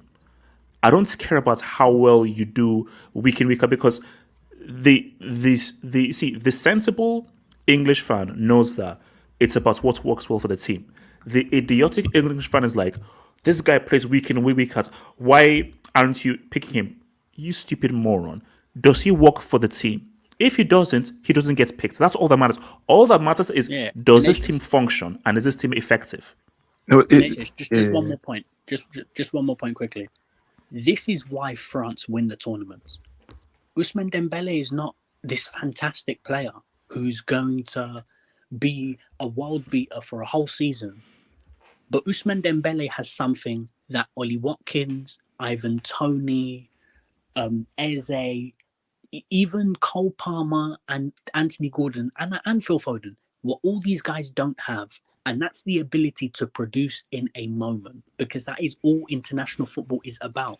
Memphis Depay, even at Netherlands, he can produce a moment. I've seen Giroud. Giroud can produce moments. That's why they win. Kenny. Well, for me, that was the point. Is that you play the what fits the team, and the thing with France is that, or even these teams, Argentina that wins, you know who is the guy. For Argentina, the guy is Messi. The whole team plays for Messi. For France, Mbappe is the guy. The team is in service of Mbappe. For England, that was, for me, you could clearly see at the beginning it was Kane. We're going to play for Kane. But now I think there's too many players now. Now you have a Foden, you have a Bellingham. He's trying to please too many Kenny, people. you've got to pick one. You've got to pick one. Like it's true, Kenny, you make a key point because, yes, it's a team game, but there has to be a guy that's really you pick. Like when you look at Spain, that was the most team. But Xavi is the foundation, and Iniesta is the guy that's really instigating and really creating the things that are not happening. So between both of them, you know what clearly their function was. The thing for England is, who is the guy? Okay, we're looking to you to try to make things happen.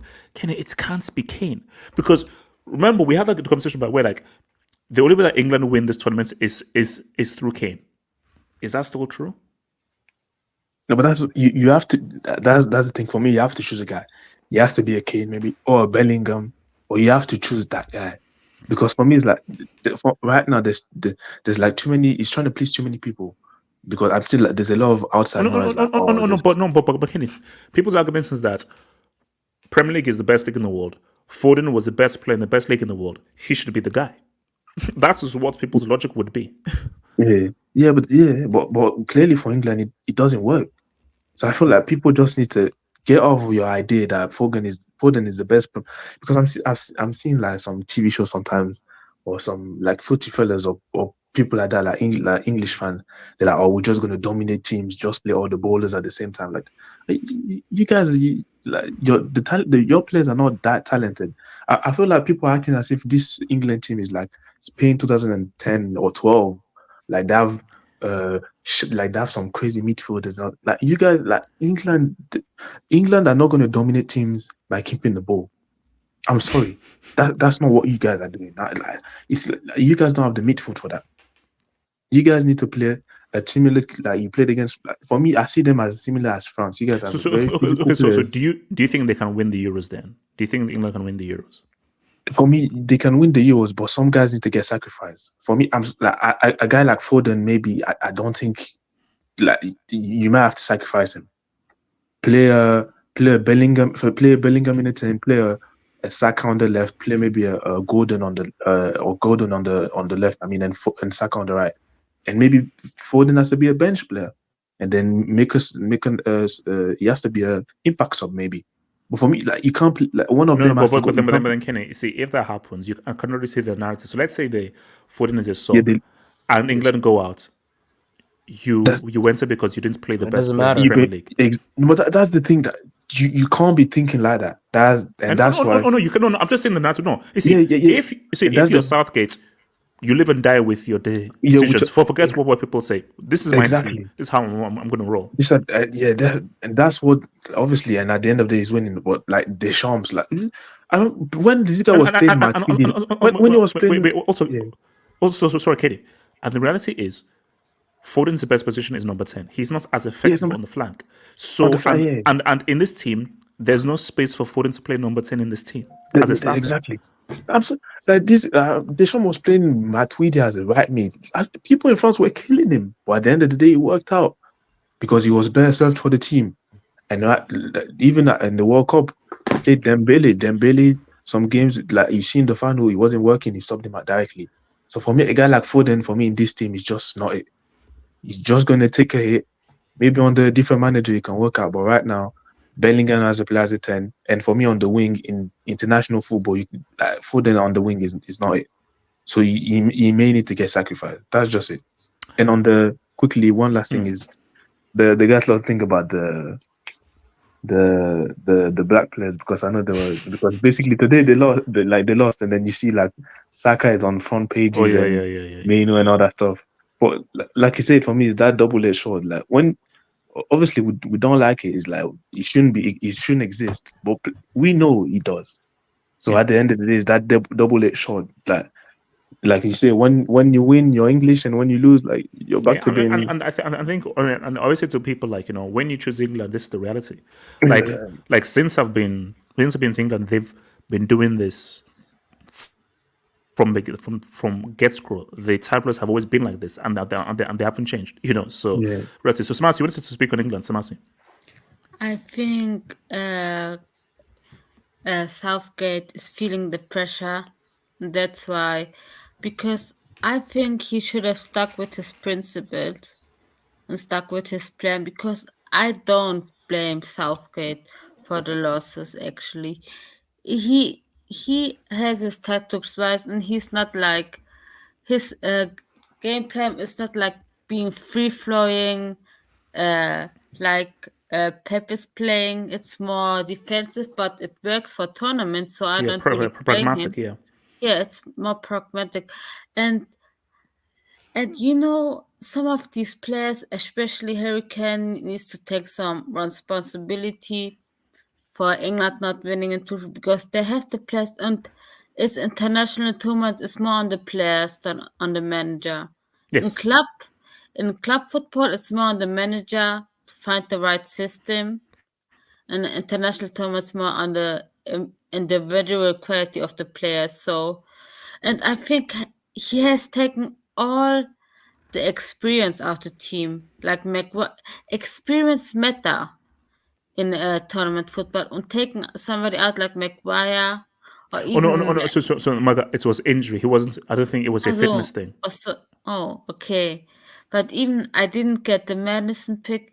And all these young players, you cannot win a tournament with just young, unexperienced players. So I think it's gonna be quarterfinals max for England. And also, I think I was even speaking to my friend about this earlier on. You have to take Madison. Yeah, I said. Because no, you don't. No, you don't. Madison, that is your only natural number 10. Who knows how to best play that position? Foden is a 10, but really an attacking midfielder. Bellingham, he's only just coming to the position, and I still don't think it's comes natural to him. Your natural 10 that knows how to play the position in terms of picking up those positions, through balls, creativity, knowing where to be, is Madison. So having him in your squad, similar to Rashford, that's a good thing to have on the bench, and a good plan B. Okay, Bellingham isn't working, it's not something. Okay, Bellingham, come in deeper. Madison, come into that number 10, but you come deep into midfield. So just to have that plan B, I think Madison would have been a good squad thing to have. Because again, my thing though, should you be taking both Watkins and Tony?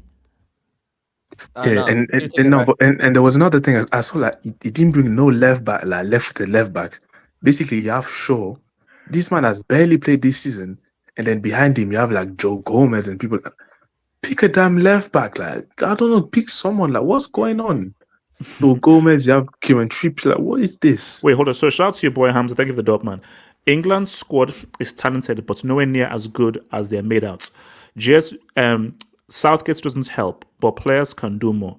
Southgate wouldn't have been given as long by a serious nation.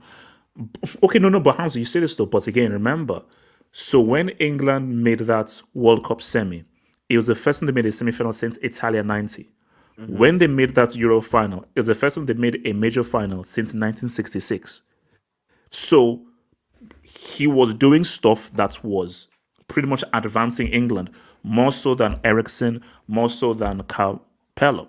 So my thing though is, again, is the point that I was making money miss. The players have to execute. You've got to execute, and I'm very interested to see, because England are not winning this Euros. I just know.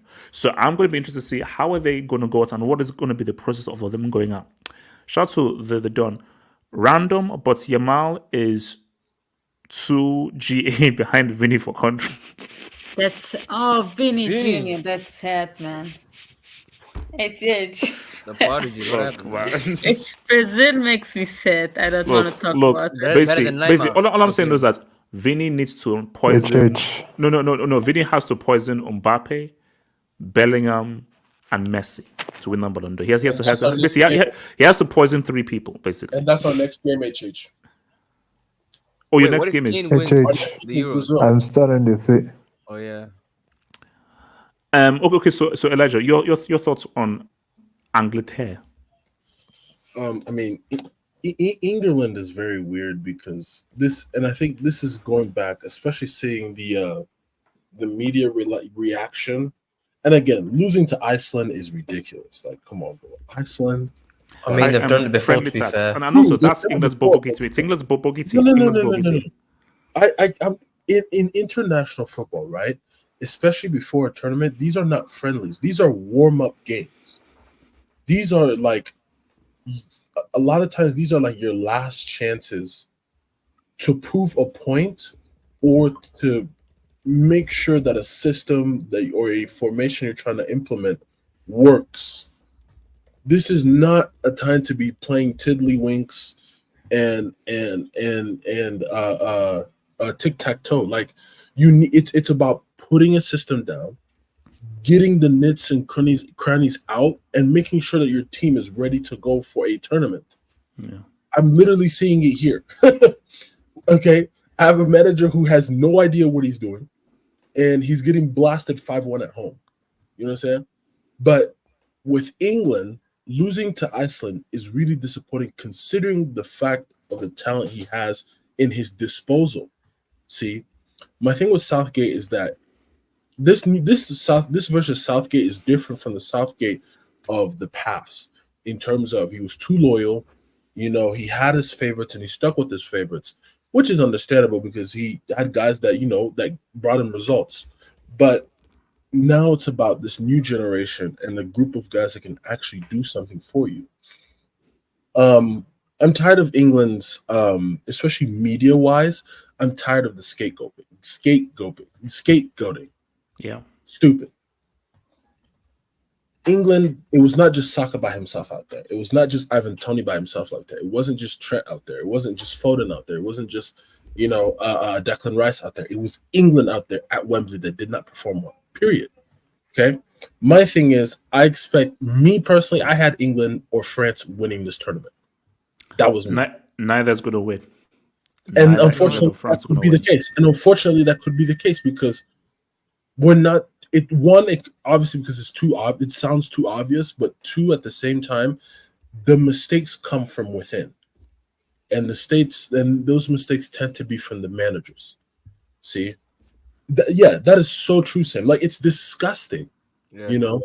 and they in a way play a role to England's downfall. Let's be honest. Like, and I said, for me, I think it's even more difficult now because so back in like the 2000s, pre-social media, it was easier to sort of escape from, especially if you were like abroad, but you could still feel the reverberations of what the media is saying. Now it's social media. So basically, like if I'm Southgate, I'm banning all mobile phones. Yeah, I think that basically, as soon as you land onto Germany, you cannot go onto social media. No. So no Instagram, no Twitter, nothing. You are fully 100% honed in for as long as you're in Germany for. So because again, it's just focus. So you don't read anything about what anybody's saying because that can just mess you up, especially now with social media. So in my opinion, I don't know. Does anybody? How old is Kane, by the way? He's like 30. He's 31, 32 or something. If I wanted to say, 30. He's 30. 30. Okay, in my opinion, this may be one of Kane's last chances to win something for England, i.e., this tournament and 2026. No. I'll be real way with you. And this may be sounding bold. This is Kane's last chance to win a major trophy for England. Yes. Because the issue with 2026, you're seeing Argentina's new generation now come through. Yes. Who knows how Brazil are now going to look? Because the issue is that once he now starts bringing in the South American teams, I know that Mbappe likes to go Super Saiyan in World Cup mode. The World Cup is, and also 48 teams, the World Cup is just far more complex. Yeah, but England have young players too. What? Who? England have young players too. The 1966 was about 3,000 years ago. No. You said they don't have a chance. I'm just saying Harry Kane won't have a chance. No, but I'm saying that I still don't think England will win, but England have an amazing chance to win this Euros. If ever there's a tournament, because the issue is that because this is the issue. So the 06 golden generation, cool, but Italy was strong. Yep. Germany was strong. Everybody was still very strong back then. The issue now is that this is a goldenish generation. It's a cohesive team, but everyone is weak. Yeah. The opposition, the field is so weak. So you have a perfect opportunity because the issue about the World Cup is if Messi is still around in 2026, you're not beating Argentina and Messi. And also if like Estevao, Willian, or Endrick now truly develop, are you going to beat a Brazil with a so this Euros is that I'm looking at the field and the opposition. This is your best chance. Yeah, because this is your best chance to win. This, in my opinion, is as good of a chance as 96. In my opinion, like it's up there. The World Cup is like a year. No. 96 was a way better chance. Think of the 96 is that was a very good team. They were at home, and they should have beaten Germany because they beat Germany. They sacrificed Czech Republic in the final.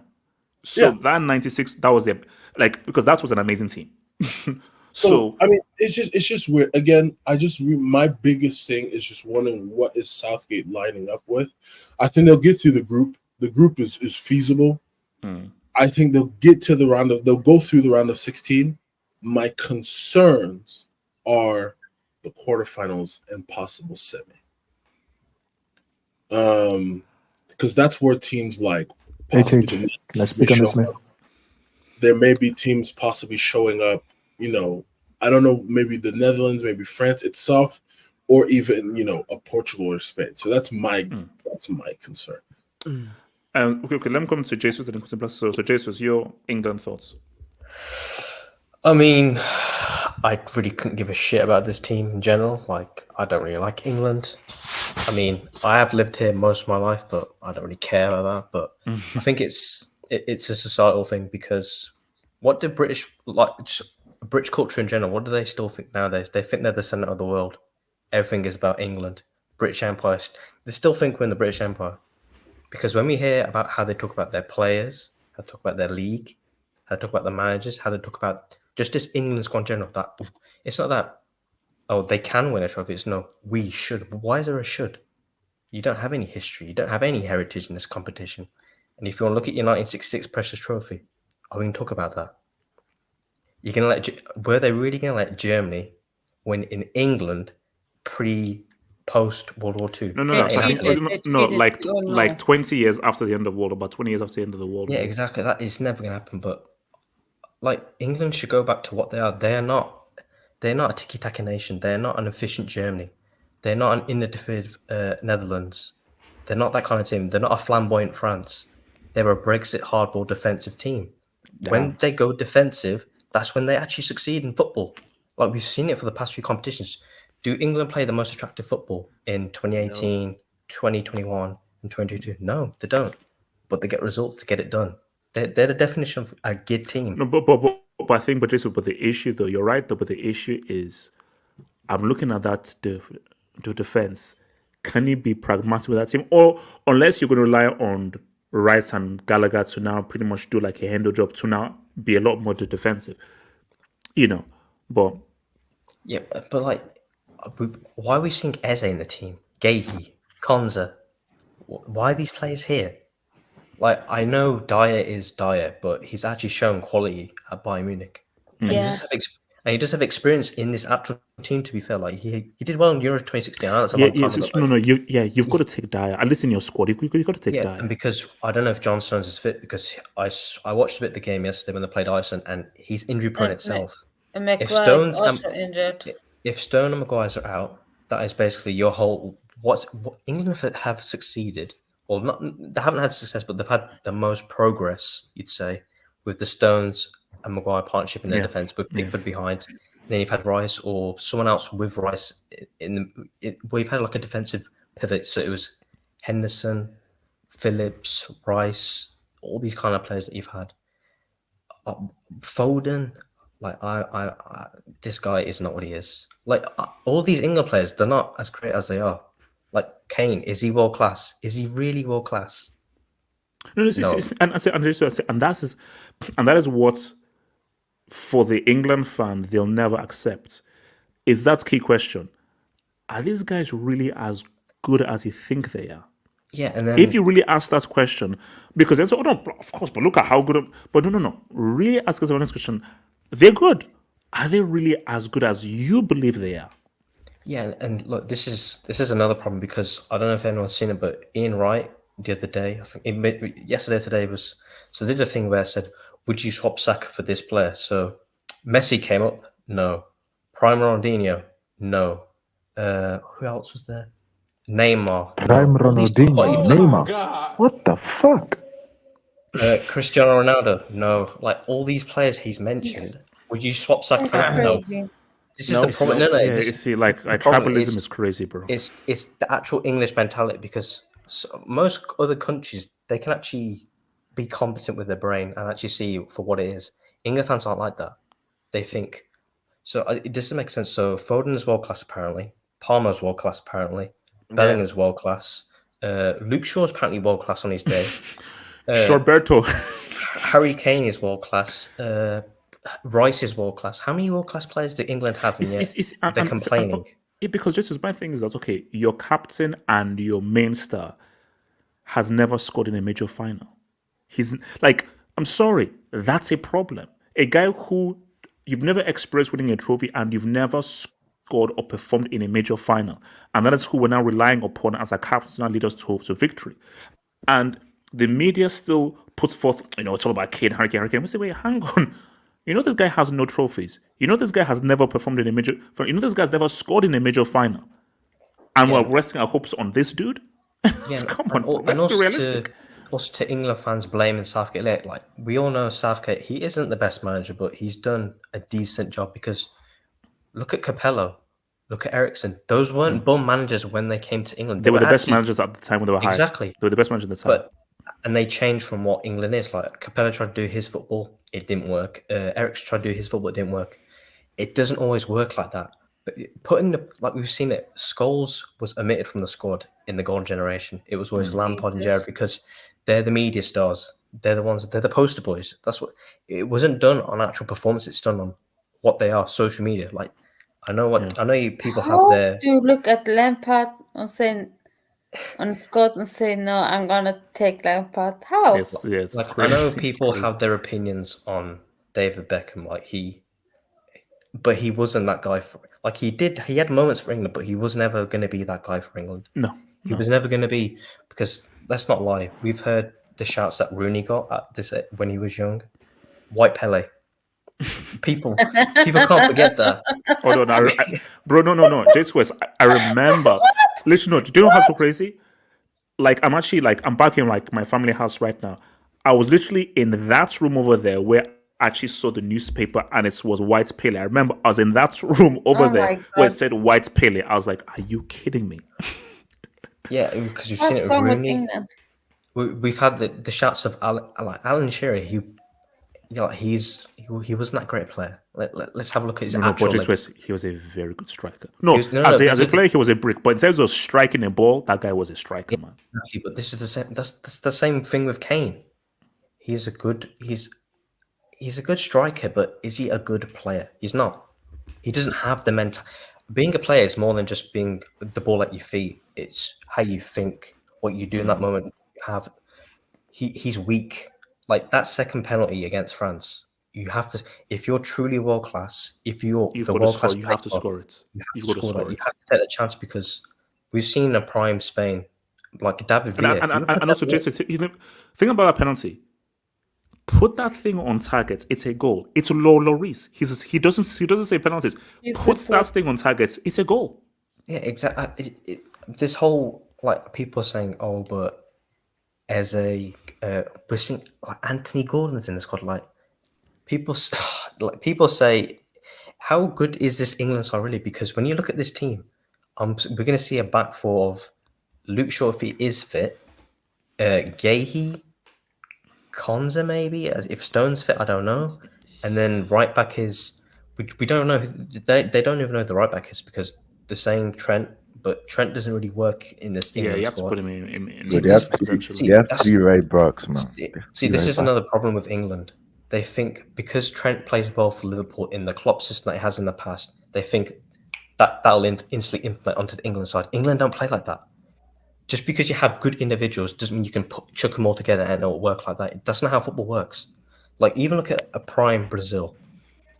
You look at they had the attackers and had a good defense, but when you look at the midfield, it wasn't the best midfield in the world, but it was competent. It worked for them. Like, are we respecting Ed Nilsson? Not really, but he did a job. Or Clapperson. Yes, exactly. He did a job, but that's the same thing with what they had with people saying back in when they played Italy. Oh, you shouldn't have a Rice and a Phillips pivot, but that actually worked. It might not look the best, but it's competent. It gets the job done. To let the other play, you can't have. England fans think they can have like 6 attackers and then that's it.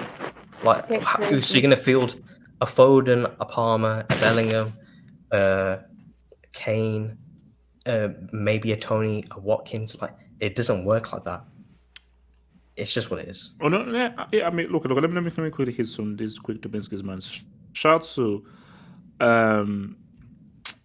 LSK. Why is LL speaking like he's being held captive? I'm not being held captive, man. LSK, shut up, bro. As again, I must say it. What if Saka was white and his name was actually Barry McSaka? Would Ian Left talk about him like? Jacob Steinbeck is a piece of shit. No. Ian Left's issue is not the fact that he is, Melanian. It's about the fact that the guy is Arsenal. Let's be honest. No. Like it's a whole Arsenal thing. And my thing though is it's that bias that's ruined England, because my thing is true. Like, Carrick and Scholes maybe had worked better for that midfield, but because of Liverpool tax and Lampard and Gerrard Pierre, they got put in that team. And it's the same thing for this whole stuff as well. Where it's like, it's about what works best for England. Screw your club and getting and your tribalistic crap. What is the most effective 11? And the reality is that Foden doesn't fit into this team. And that's why people in their minds are like, and this is why how dumb people are. Best player in the Premier League, he has to start. Best player in the Premier League, he has to start. So people find it hard to now comprehend that the best player in the Premier League for the team who won the Premier League is not going to be a starter for England. But the reality is, he doesn't work for this team. Well, it's just like Moneyman said. I want to back up on. He's not been here, so Bro, the move that this guy did, Scaloni did, dropping Lautaro Martinez for Julian Alvarez once he realized that that bomb wasn't working. Do you think Southgate would do something like that? No. Yeah, no, I don't. He's I don't think too so. weak-minded. He doesn't have the balls. It's no, because and that's just the things because like, do you like? You see, this is his last tournament. This is it. Like, after this, England, who knows what did they do?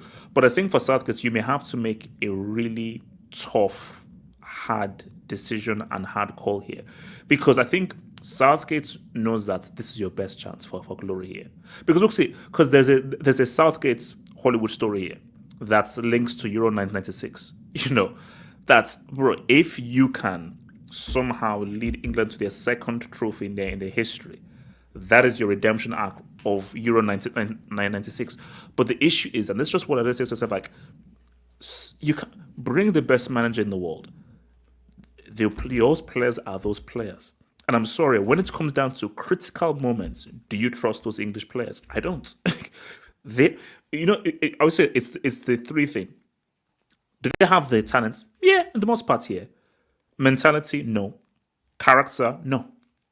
Some have the character, but I don't think these guys really believe they can win this tournament. They do not have the mentality of that they can win the tournament. No. Just one last thing. Yes, sir. See, if like we look at the golden generation of Spain, yeah, David Silva, Fabregas, Torres, some of these players didn't make the team. But if Spanish fans and the Spanish media and the Spanish country had the English mentality, they tried to chuck them all in.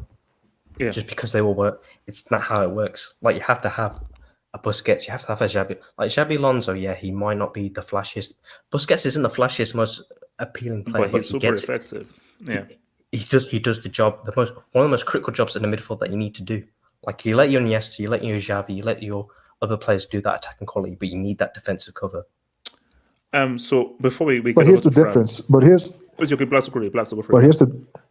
the difference between Spain and England. Spain had Vicente Del Bosque, who was the type of coach who said, all that tribalistic bullshit, all that egos that you guys bring, keep that out of here. Get that out of here. I don't want that.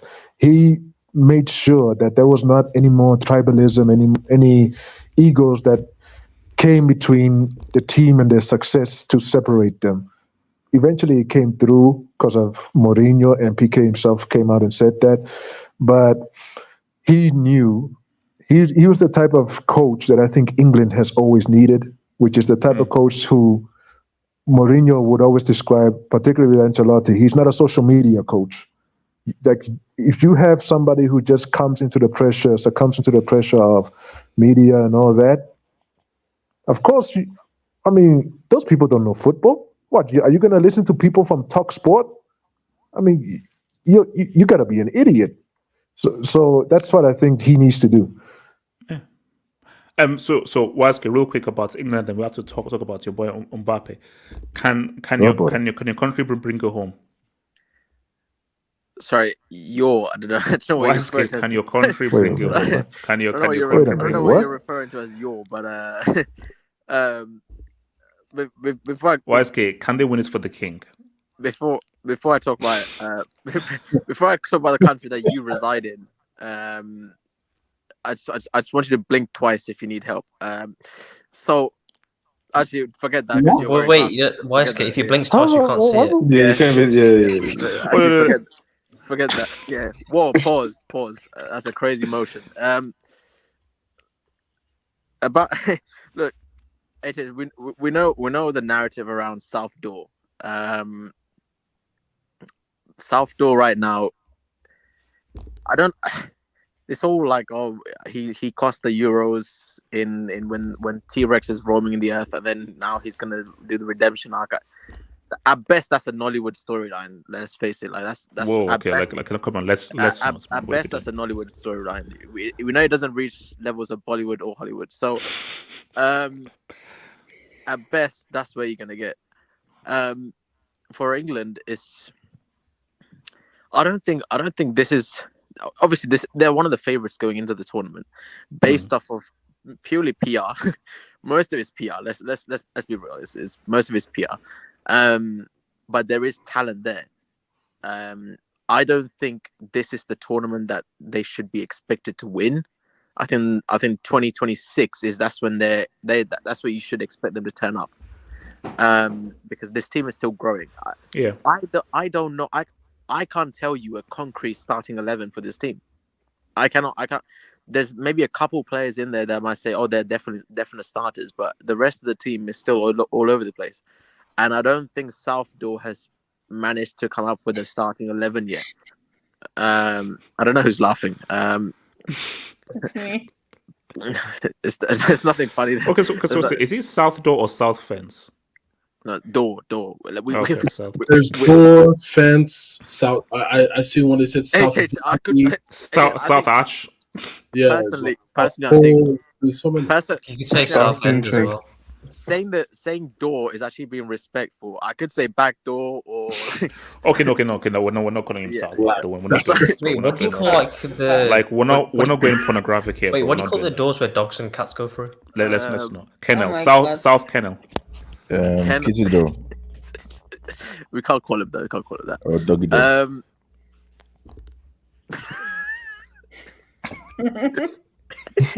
Yeah, that's for Christmas. It doesn't. I like it, but it doesn't roll off the tongue, so I can't really. Spice Gate. So unless you call him the chimney. Look, is it coming home?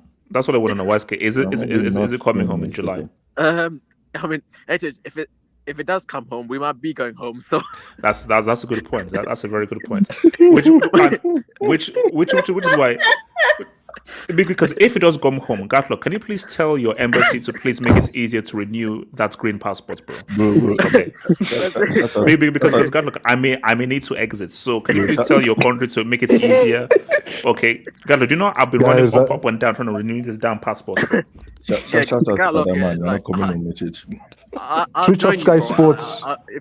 Gallock, if you can hijack like a jumbo jet or something, land on Gatwick and then pick us all up, man.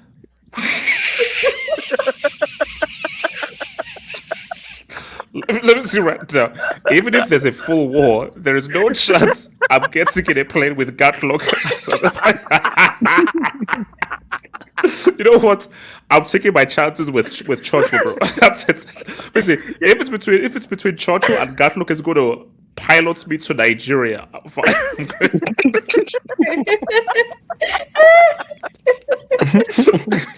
So now I basically crack a joke and Gatlock now starts laughing.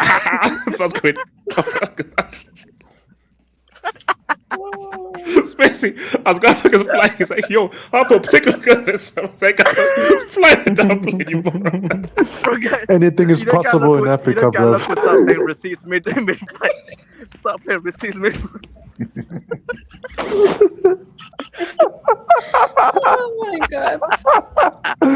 Oh god. It's like, he's trying to create receipts while flying them. It's like, you can't make receipts while trying to fly damn jumbo jets, bro. You know the flight announcements. Now we're landing on.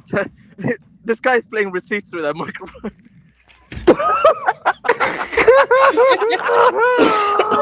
Receipts mid-flight is crazy. It's called in-flight entertainment. It's called in-flight entertainment. Attention, this is your captain speaking. Believe. Why am I hearing my voice with the guitar? I need to know whether we actually decided. Don't worry, I'll give you a destination. So wait, you can't land in Nigeria because the airport lights won't be on. No.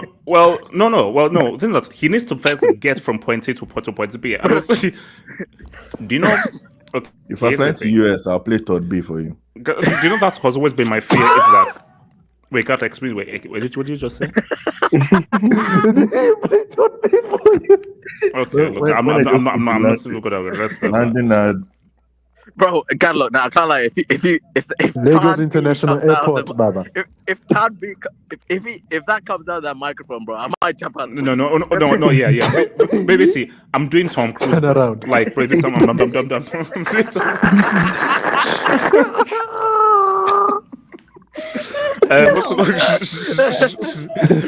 Shout out to your boy David T, man. And David Siku says, does Mainu have Mainu? What the hell? Does Mainu have the defensive discipline to play 6? Telegraph. Post a picture of him wearing the number 8, Rice wearing a 6 behind. I can't. It You was gotta be Rice's kidding me. fault. Nah, so Goal I was said Rice's You fault. have got to be kidding. Oh my god. How? yeah, I think they said The even 9-year-old, not Rice, who plays as the 6. even at halftime, like I think they said the Telegraph posted something as that. Look, they're saying Connor is needed for discipline. That Connor is more disciplined. Wait, So is that's what I'm that saying. what you call race Connor baiting? has no discipline whatsoever. Look, Kenny, Kenny, don't kill the messenger, bro. I'm just saying the message. No, Hamza, this is- Gatlock, unexpected turbulence, brace for impact. HH,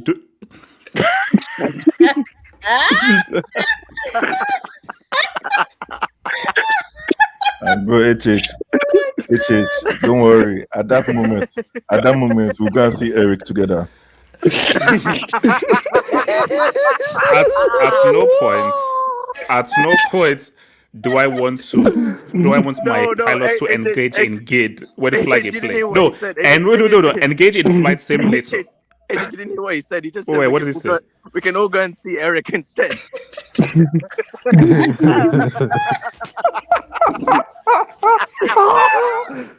man took off his glasses twice in one hangout, bro. Oh my gosh.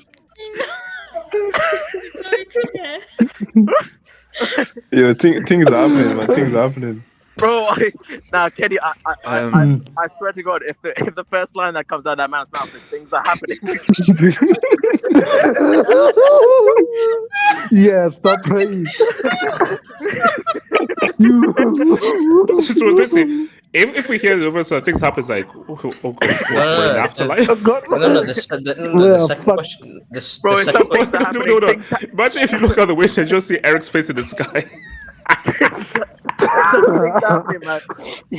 Things have happened. No, things have happened. That's like I'm up here. Things happen. No, it will be when you get to reception. The first question asked is, "Do you speak English?" Can you click on your comment? Let's do. We need to. From Why Not Here, Southgate really okay. See, that's also one we can't do. Can you click on your soft How can you be comment? that delusional, man? Bro, wait. If we meet Eric at the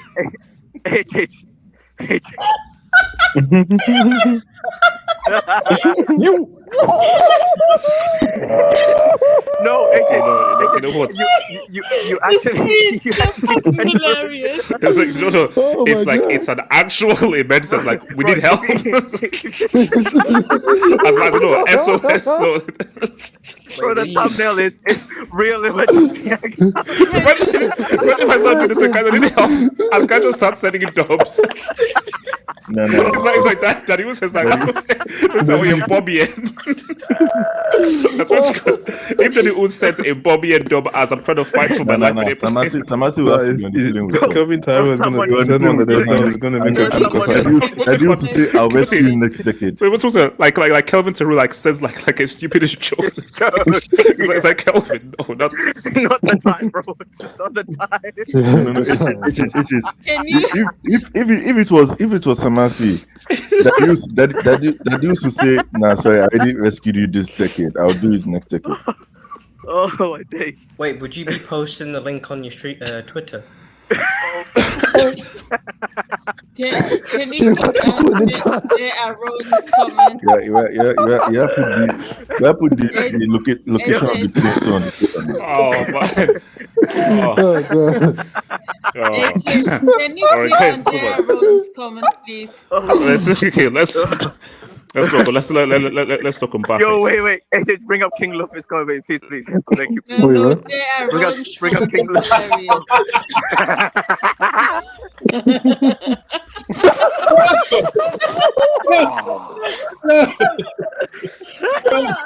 That was what I was hearing. Can you click and We're not here. How point You know what? I don't know how we got here, but we're gonna move. So guys, here's the thing. So guys, this is the reality here. France are not winning the Euros. Yes, what are you trying to do here? Who's with me? Who is with me? Okay. Guys, it's France. It's a cheesy answer. Let's be real. It's a cheesy answer. France winning the Euros. It's a cheesy answer. Kante is back. Answer. Kante and Chouameni, man. Kante and Chouameni as a double pivot is dangerous. To be the creator Wait, of the so are you second. saying that Camavinga doesn't start? No. Chouameni is gonna start. Is either gonna be Rabiot or Kante next to Chouameni? What Mama's boy? Sorry, wait, hold on. Why is Kante there? Why Rabiot? How did you come up with Rabiot? No, why Skate? I'll tell you why Kante's there. He's a World Cup winner. He's used to a winner, and he single-handedly dunked on Kroos, Modric, and Casemiro, and What's the exchange rate for per smile? Oh, no! I tell you what it's 3 back-to-back Man of the Match awards, and it's a UCL. right. But HH, even if Kante is there, who's going to be the creator? It's Griezmann. Has to be Griezmann, I guess. No, Yeah, but Griezmann, I'm talking about They carry Mbappe again. Who's going to be the Pogba? Chouameni cannot be the Pogba. Back shots. No, but it's gonna be the same. It's basically gonna be the same thing as the World Cup, except like he's gonna Varane. Yeah, like he's gonna be Upamecano and Konate at the back. Then Koundé at right back. Okay. So Kenny, honestly, do you believe that France are winning these Euros? That's its best team, Mbappe, the run through. The thing is, they have that continuity and they have those players that are internationally. Kenny, is Pogba there? Is Pogba there? No, but obviously you've seen from if you look compared to the World Cup 2022, like it's going to be similar players, and for me they're going to upgrade our goalkeeper because Mania is way better than Lloris, and yeah, they even have some. You have Pelamendi that's playing well for Real Madrid in case if Theo Hernandez. He's not going to play though. He's not going to play. So I think the he's going to play Theo. Wait, hold up. So are we saying the midfield? Hold up. Are we saying the midfield is Mama's boy, Chouameni and Loke? Griezmann. Wait, the midfield is going to be Griezmann, Chouameni, and probably Rabiot. Maybe Kante for that. But Chouameni is going to be the same. So what's the front three? It's Dembele, Giroud, Mbappe, Thuram, Dembele. Okay, you know what? Let's just settle this right now I need to see this visually. So is it 4-2-3-1 or is it 4-3-3? 4-2-3. 4-3-3. Wait, hold on. What was the second formation you said? What was the second formation? What was that? So is this Mignon? Yes. So left back, who's left back? It's Theo Hernandez. Theo Hernandez. It's most likely it's going to be Theo. Yeah, I won't be surprised if he plays Mendy. Right back. Right back. Koundé. Right back. Ish Koundé, right back. My God. So centre back. Who's that centre back? Upamecano and Konate. No, it's Upamecano. What? Yes. Upamecano is Maguire. Yeah, it's Upamecano. And who? And Konate. So why not? Wait, why? Over to Liga? Wait, yes. So are we saying? So is this Chouameni? Yes, Chouameni. Yeah. And Mama's boy? Yes, and Griezmann. Oh my God! Oh, so really? Can't we just play a double pivot of Real Madrid? Wait. Where is Loke? That's so. Where's locate? Where is? No, so are we saying Mbappe on the right? No, on the left. Rather on the left. What? Yes. And then is this Baby Lilian? It's probably going to be Giroud, but wait, nah, man. Oh, okay. So they're going to put him on the right. They're going to put him on the right. So we're going to put Baby Lilian on the right. He's probably going to be Dembele on the right. I don't think. Like, why would Thuram play on the right? Yeah, Thuram is going to be on the bench. What? He's holding bench. Yes. Stop it. He's holding bench. Stop it. He's gonna hold. Stop it. Wait, no, hold up. You're saying Dembele is starting ahead of Marcus Thuram. Stop it. Get out of here. He's holding bench. No, why would he? Okay, no. If no. Okay, fine then. Okay, guys, if Then boost, then boost, then boost. If this is, then they're not winning anything. If this is your front line now, get out of here, bro. No, but the thing is, no, obviously it's gonna be that, but he might change it during the tournament. Like, and they still have. Wait, so are we saying is Griezmann really going to be? But isn't he doesn't really occupy this position mostly here? Wait, yeah, but no. Lately he's been playing more in like advanced A type of ones. Change the formation to 4-2-3-1. Or 4-3-1, yeah. But he plays as an advanced. He doesn't play really 10. Like, he plays as an advanced A. Oh yeah. Swap. What the fuck? What in the hell is this? So yeah. This makes more sense. This makes more sense. That makes that makes more sense. Yeah. I'm not a fan of this dude, man. Yeah, for France he plays well. Even Juventus, like, he's been decent.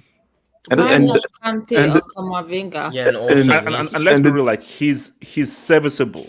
He's not really the most ideal right, but he just does the job. Yeah, he does, but and for France he works. Like he probably is more defensive. Is his Brebre injured? Is he in the squad? He's injured. No, he got injured. Okay. I think he did his ACL. Oh wow. But yeah, how do you call it?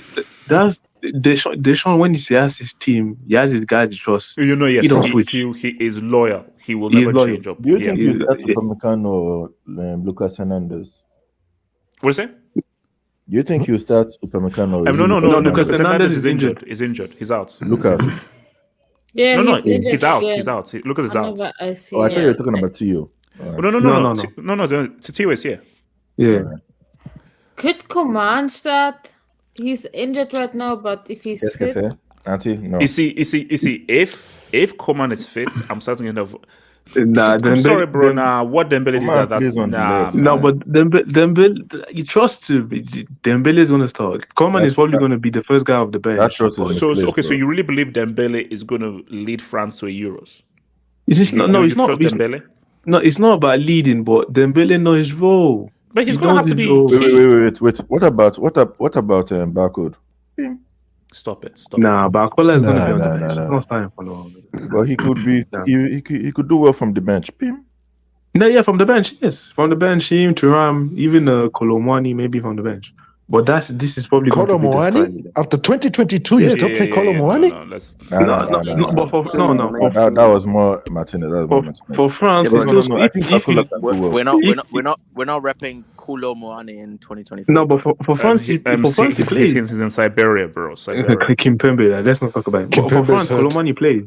If you look at the last game when they lost after Germany, they played against Chile. He scored 2 goals. So he's probably going to play. Colomani. This is going to the Olympics.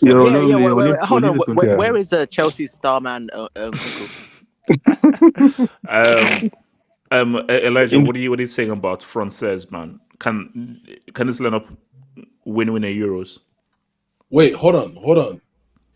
An LAFC player up front for France? That's very crazy. But wait, I do have one question about this starting 11. Is it too white? Is it too white? Too wide? White. He said white. One. No. I mean, look. See, if we're being real here, from the players on display, this is the last line. My issue here is, and this is what I've always said: say anything you want. Labille was critical to this team. Definitely. And I feel that there's a massive drop off not having Pogba and Pique. Like, bro, if Pogba was at that World Cup, like it's an easy dub. I think not having Pogba around in that midfield is because I'm sorry, Tchouaméni is cool. Tchouaméni and Mama's Boy are not. They don't see Pogba. Tchouaméni and Mama's Boy don't see Pogba at all. Wait, like, I'm sorry, this is a drop off. This midfield is a drop off. Is it really that big of a drop off? Yes, it is. Yes, it is. Yeah, that midfield still got them to the World Cup final last tournament. And then what did they do in that final? Yeah, but what happened in the Euros before Pogba got the drop and whatever? Rank, you don't have to be patriotic. Pogba would have lived. That midfield got dunked by Henderson and Rice. They still got to a final. Thanks. Okay, so what is it? So do you feel this team does this team win the Euros? This team right here with Mama's boy anchoring the midfield. They're my second favorite, but again, I think it's just way too obvious. Wait, hold up. Who's your main favorite? England? My main favorite is England. My second favorite. Okay. But I think again, it's way too obvious because I just have this. There's something in my mind is just giving me that we're gonna be. Is Mbappe under pressure? Is Mbappe under pressure to? He's always under pressure. Yeah, he's always under pressure. The guy's how much is Madrid paying him a year? What, 35 mil? Yeah, about 3.5 billion, something like that. Bro, yeah, let him focus first on scoring the first goal in the Euros. Then my thing is, I just have. It's not going to be as bad as the last one. Elijah. My biggest concern is we're going to be disappointed we're going to have an emergency hang up in the I don't think so. That's actually a great question. Is that like how many emergency hangers are we going to have this Euros, and which ones are we going to have? Opening game. No. You said so like. One emergency hanger I don't want to have, apart from the obvious, is Brazil getting grouped. That's the please, my God, I'm scared now. Euros opening game. Euros opening game. I'm calling it right now. Euros. So if Germany gets grouped, we'll do the emergency hangers in Germany. And Rangers rise, and we're doing it in ancient German. No, Germany cannot get grouped. Is Germany getting grouped like an emergency?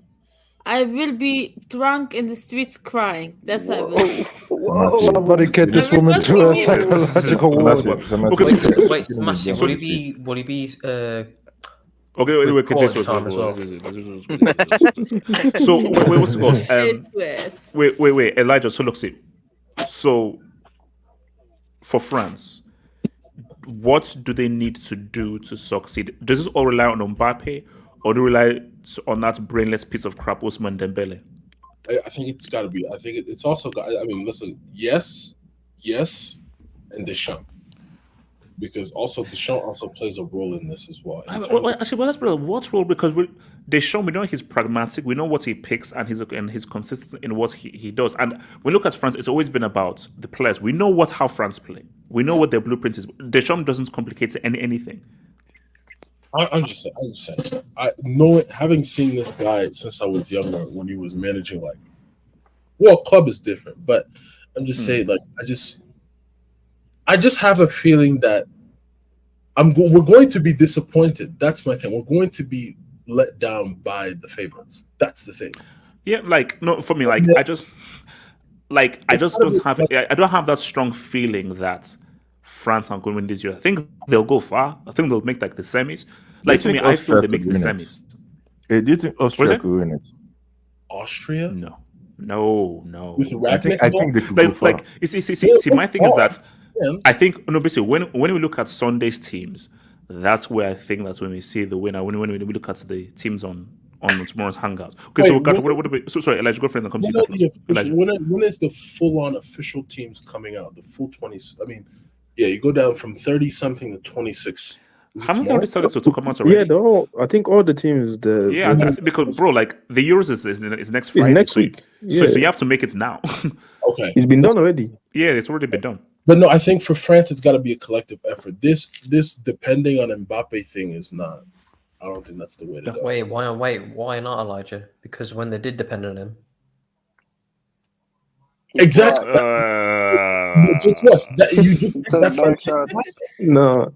But the thing is that year was when he underperformed as well. Don't forget, that's when Benzema came back as well, and he changed the formation and all that stuff. Benzema attacks.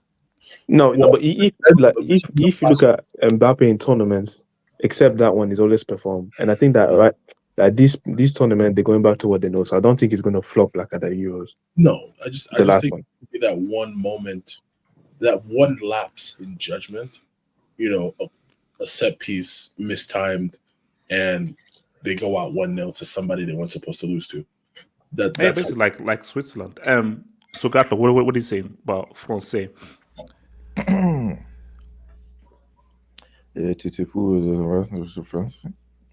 brick. Alright, Drop the hold brick. up. Drop the Yeah, brick. I think I'm gonna drop about 3. I'm gonna drop about Yeah, the 3 hat trick. Hat trick. Yeah.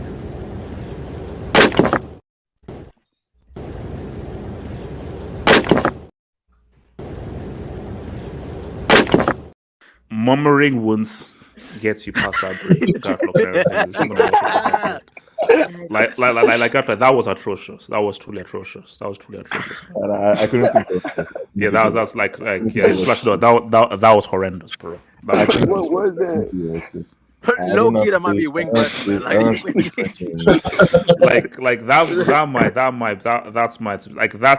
was like Gatlock, you just said gibberish. Nobody understood it. Yeah, you know what? Actually, yeah, you know what? Yeah. Yeah, Gatlock, that might be your worst moment. That might be your worst. To be fair, he did sound scouse. Yeah. Relax. Oh, J2S. A little bit, J2S, a little bit. Okay. Oh, that was a quadruple. Okay. So you're going to find that brick door thing, man. So you're going to find Okay.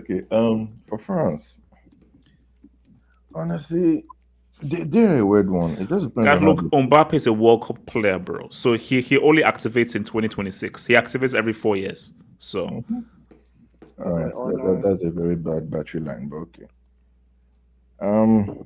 It's just that France have dropped off. I mean, a lot of people. I was listening to them just posting that all these guys are flocked with talents. I'm like, are they really like their midfield is very scanty. Zaire Emery is not ready yet. I mean, I don't know. There's just no balance right now. But if I can trust anybody to find a way to play this team, like usually this guy brought in Kante, and I was like, is this guy mad? But hey, look, maybe he saw something. Maybe he saw something that I didn't see. I don't know. Defensively, they should be hard to beat. They have Saliba, Konate, Upamecano, Pavard. They should be hard to beat defensively. Yeah. Midfield, I don't think they'll have much control. If I'm being honest, I don't think they'll have much control. I think France will have to counter attack, and that's where guys like Dembele will probably show up. Yeah, and the speed and also Mbappe, yeah. As well. One of them. Dembele over Bakola. So okay. So do you start Dembele over Marcus Thuram? No, you can't have two bricks up front. You can't have yin yang of two towering strikers of Thuram and Giroud. It's not gonna work, man. You have to play either or. You either play Giroud or Thuram, and he trusts Giroud, so he'll play Giroud.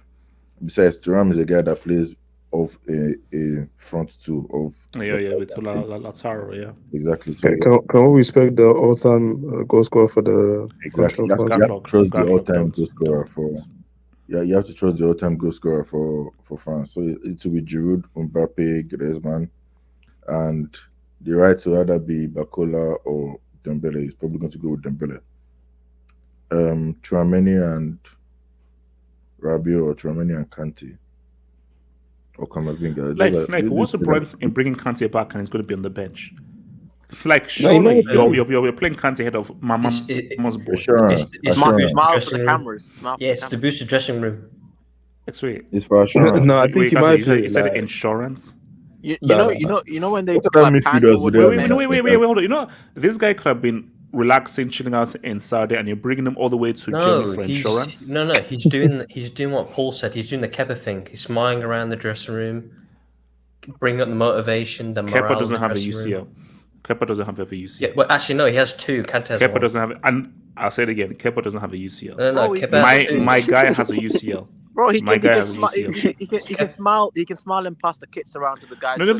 So guys, can we not disrespect the UCL winner? Like, can we not? Like, so why are you disrespecting Timo Werner? CCL winners. No, but he was he dunked on Casemiro. I know, yeah. Yeah, so did Timo Werner. I think he just did it because, bro, man is always injured. Flu jabs. Man is always injured, so just like, no, let me just add him. Vaccines. So this might be his last so guys, France, they're not winning this Euros. Stop it. I don't think. Okay. This is my thing. Bro. If France don't win the Euros, I don't want Mbappe to be the main reason why they don't win the Euros. So Mbappe, all I need from you is score a few goals, be top scorer, have a 3-piece game. This guy can score a few goals. France are losing this because of Dembele. France loses this because of because of Usman Jeremiah Dembele. That's guy. If we have because I'm sorry. If we have another PSG Barcelona situation, guys, these guys don't look at this team. They don't win no Euros with this team. It doesn't matter. Look around. Kenny, stop it. No, but look how This guy's trying to jinx this. Reverse jinx. I'm sorry, like trying to jinx it Look exactly. at Italy, look at Germany, No. look at You know the funny thing. They're You know the not funny thing. impressive. The only way will ever blame Mbappe is if he sees Ronaldinho, Kaká, and all these guys in France playing. That's the only way he'll be like, okay, Mbappe, you have no other. No, this is a good team, okay? Forget this is a good team. Dembele is okay. Coman is there. Mama's boy Rabiot is there, and who has been playing well. Kante, even though he's been playing in Saudi League. The desert. One of them out there. Saudi Pro League. I think it's Al Kebab. It's Al Nassr. No, it's Wait, hold on. Did he say Al Kebab? No, he plays for Al Ittihad. That's a yellow. No, it's a yellow. I don't have That's a yellow. my cards with me, but that's a yellow. That is a yellow. Yeah. That's how you know you qualified from the AFCON, man. This guy hasn't even got his cards. Super That's it.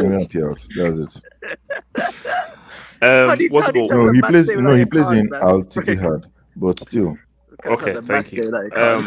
YSK, what is thinking about France? How much pressure is Mbappe under? Even though he's a World Cup winner, 90 World Cup winner, scored a 3-piece in the World Cup final, won the Golden Boot in that World Cup, and had the single greatest individual performance. Wait, I'm still waiting. Can I speak on this? Did I mention that he scored? He's the second teenager in history to score in the World Cup final at 19. The other one being your boy Pele.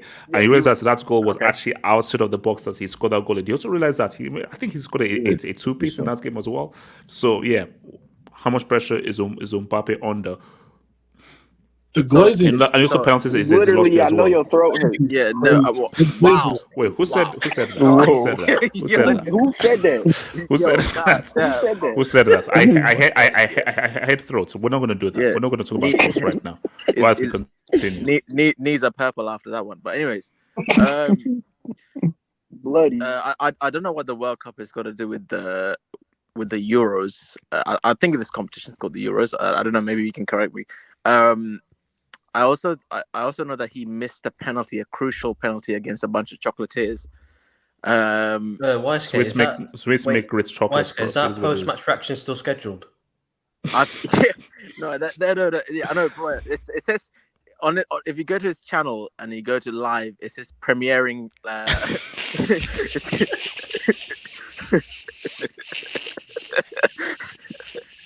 Seriously, I still will never forgive, because I told you, I had the laptop with me, post-match reaction, and I was and I had the thumbnail was there, and this freaking Geneva Convention. Easy. Respect the name. Benzema did. All right, let's not. Nah, let's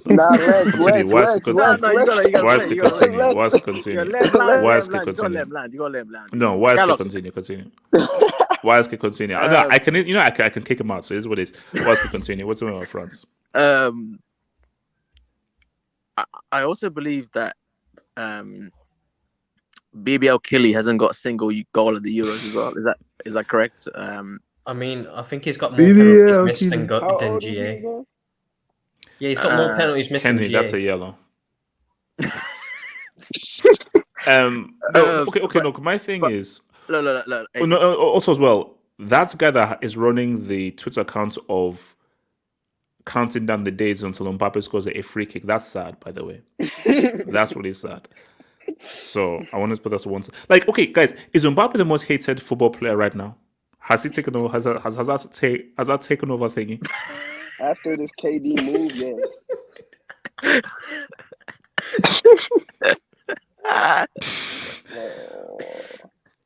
Okay, God, look at it. Wow. But you know the problem. You know the problem is It's just, you need to first Pogba, start. no. I tell you what the problem is. Pogba was robbed. Pogba was on his way to be player of the tournament, and France winning, and they would have put away. Pogba would have defined a generation because he was cooking in that Euros. Switzerland. If you're not going to win the Euros, why mess things up? Wait, Can I speak on this? Can I speak on this? No. I hate teams that just get in the way. It's just like no one is here to watch you, bro. No one is here to watch you. No one's here to. Yes, you're getting in the way. They didn't get in the way. No one's here to watch you. They didn't get in the way. Yes, they did. You got in the way. Let's not follow up on that terrible. Step off, you pricks. Losers, man. First of all, you can start off by showing some respect to France's all-time leading goal scorers. That's a good start. So you can start off by doing that. No, I would actually. Factos.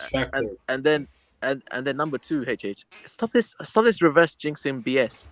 The tournament starts next week, and you've already begun jinxing. you need to relax. You need to relax because Mbappe right now. Let's not forget. This is an audition to make the starting 11 at Real Madrid. Okay, why? Okay, we're gonna. I'm gonna stop you there. This is an audition. Okay, you're gonna relax. This is an audition because there's a certain guy in the Copa America who perhaps, again, I'm not gonna say anything, but a certain number 9. Yeah, let's not. No, don't. A certain number 9 who could bench your boy BBL Killy in the upcoming season. So let's not forget this is an audition. Because as of right now, as far as I'm concerned, Kylian is a super sub. He is the Ole Gunnar Solskjaer, the Chicharito of Real Madrid. That's Sixth man of the year. Chicharito. Who said 6th man of the year? Sorry, bro. I'm sorry. Williams.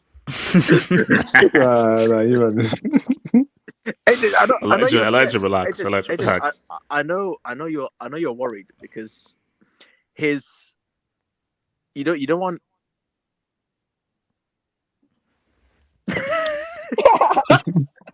Okay. You don't want a guy who you called a potential horseman. A goat of football. Wow. 13th. The potential goat of football, known for only turning up every 4 years. So you don't want that for a World Cup. How's that a bad thing? No. Bro, that guy made you drink. You know that was the Mbappe section where you were drinking. Okay, no, YSK. If he ends up getting 2 World Cups, 3 World Cups, how's that a bad legacy?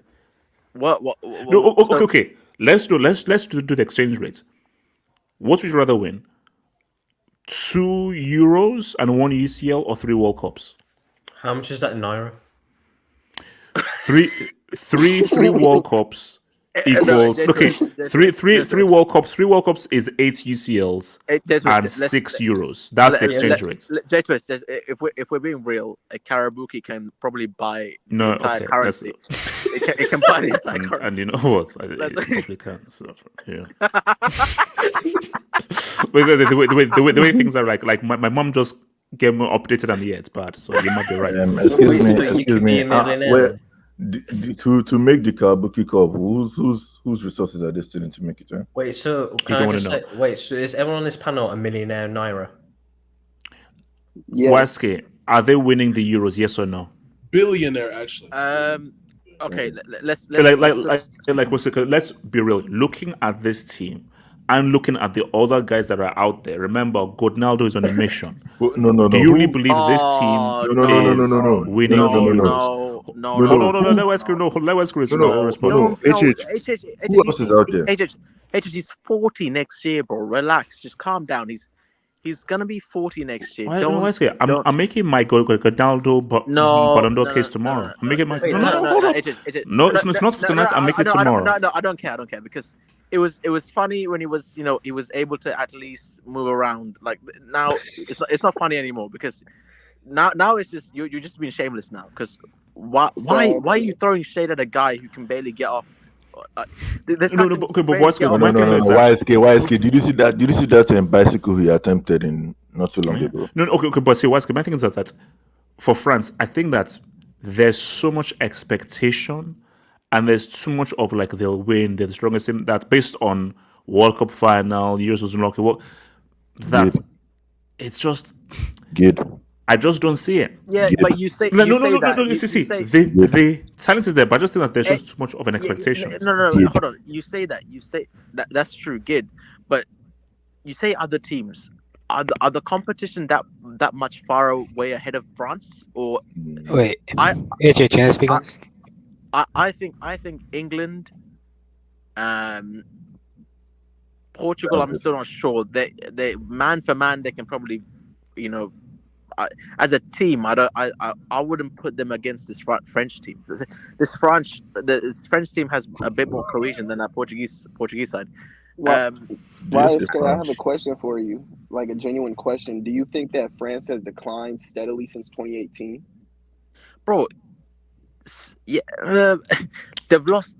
It's like members. Both. Like I think they've gained and they've lost. They've gained. I don't know where have they gained. I think I think like young generation, but like basically Tchouaméni, Marcus Thuram, they're guys that give them a different kind of an edge. Like they've lost in the sense of Pogba and Kante in that midfield. I think they've gained in terms of offensive options. I think like that team 2018, 2020 was solid. Have they gained though? Because we just established that Thuram is a bench warmer, and I believe Dembele, Griezmann, Giroud, and Mbappe is the same. No, okay, but my thing. They declined. Do you know why they declined? Where? Because the people that didn't make it back then, it was based on their off-field choices, camera attacks. Wait, but no, you see, my thing is okay. If you look at 18 to 22, what were the attacking options? You look, Benzema, we didn't know what happened off-field. They didn't have many offensive options, but the team was just so solid, specifically in midfield and defense. That's where they were good. This team doesn't have as strong a core as well, because bro, Matuidi, Pogba, Kante, that is a very powerful core. And wow, you mentioned his name. You mentioned his name. I thought you'd never mention his name. Wait, who? Tweed? Matuidi. You actually mentioned his name, bro. Because Tweed was that dude. Tweed did his thing. No, I know he did. But you never mentioned the guy's name. You never mentioned his name. Shout to Tweed. Tweedy Bird. Look, Tweedy Boy did his thing. Man. But you did show. HH, do you trust the goalkeeper? He might get injured. No, he might. If he stays fit, Mike Minium is better than Loris, who only was there due to. I'm sorry. That guy is the first injury-prone goalkeeper I've ever seen. Yes, that's what I was literally. That's actually done. Actually, okay. So AKK, what do you think about France? First of all, shout out to the great Stars and Stripes. I heard they got 5-pieced, but it is what it is. Yes, sir. Okay. Respect yourself before I get banned. I'm out the window. I nearly jumped out the window. So shout to the bear. Shout to the bear. Wait, Elijah, how many floors? I don't want no, Elijah, no, don't answer. Elijah, don't answer. AK, Fran, talk to me. I'm on the floor. AK. Yeah, another thing apart from this, I'm seeing Gabriel Martinelli and Evan Nilsson start for Brazil, so I don't know what's going on there, but. Bro, that's not. I'm sorry. That's Martin and Evan. That's Martin and Evan. But yeah, we know, guys. At this rate, you may see me on the podium lifting up the Ballon d'Or. At this rate, I think I'm winning that Ballon d'Or, bro. I think for France, I think they have the best squad in the tournament. I agree that they lack in offensive options. Bro, to be honest, why is Rabiot starting? Take Rabiot out, bro, please. Okay, so because I was bleeding, so putting Mama's boy there. So who plays ahead of? Bro, play Camavinga, Tchouaméni double pivot, man. No, Deschamps not going to play Camavinga, Tchouaméni. No, why not? It's a diversity clause. Deschamps is not going to play Camavinga, Tchouaméni. He's not. He has. He should. That's the best team. Not he should, but it's not going to do it. Bro, I'd rather have Kante as a substitute over Rabiot. I'm sorry. I watch Kante play, and I don't care if it's Luxembourg. The guy still has something. Bro, Rabiot is like the locate Sergio is a fourth Roberto of option. France.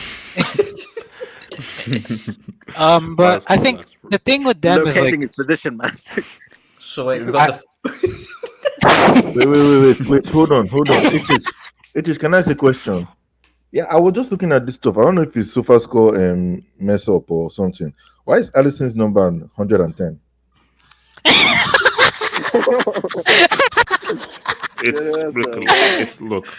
Yeah, but I think for France, goalkeeper wise, they're sorted. Defensively, I think they're more than sorted, bro. Like I hope Upamecano doesn't start. He will start, but their best center back options on paper are Saliba and Konate, which I think they're probably the best center back options at the tournament. Midfield wise, I think Camavinga, Tchouaméni, if they play, that's good. If Kante comes back, I think I don't know what we're gonna get from N'Golo Kante, but it will be intriguing to see. Griezmann always performs for France. Mbappe always performs for France. I respect Pavard to be fair. Pavard's been good for Inter this season. I'll be honest, he's actually been quite good for Inter. The problem with them is I don't think their attacking options are as good as people think because okay, Mbappe is good. Giroud is 37 years old. He's going to LA next. So would you still start an LAFC striker? No. I'd start Thuram. I think Thuram is in form, and I think he's the type of striker that Mbappe plays very well with. Yeah, he's got good ball control.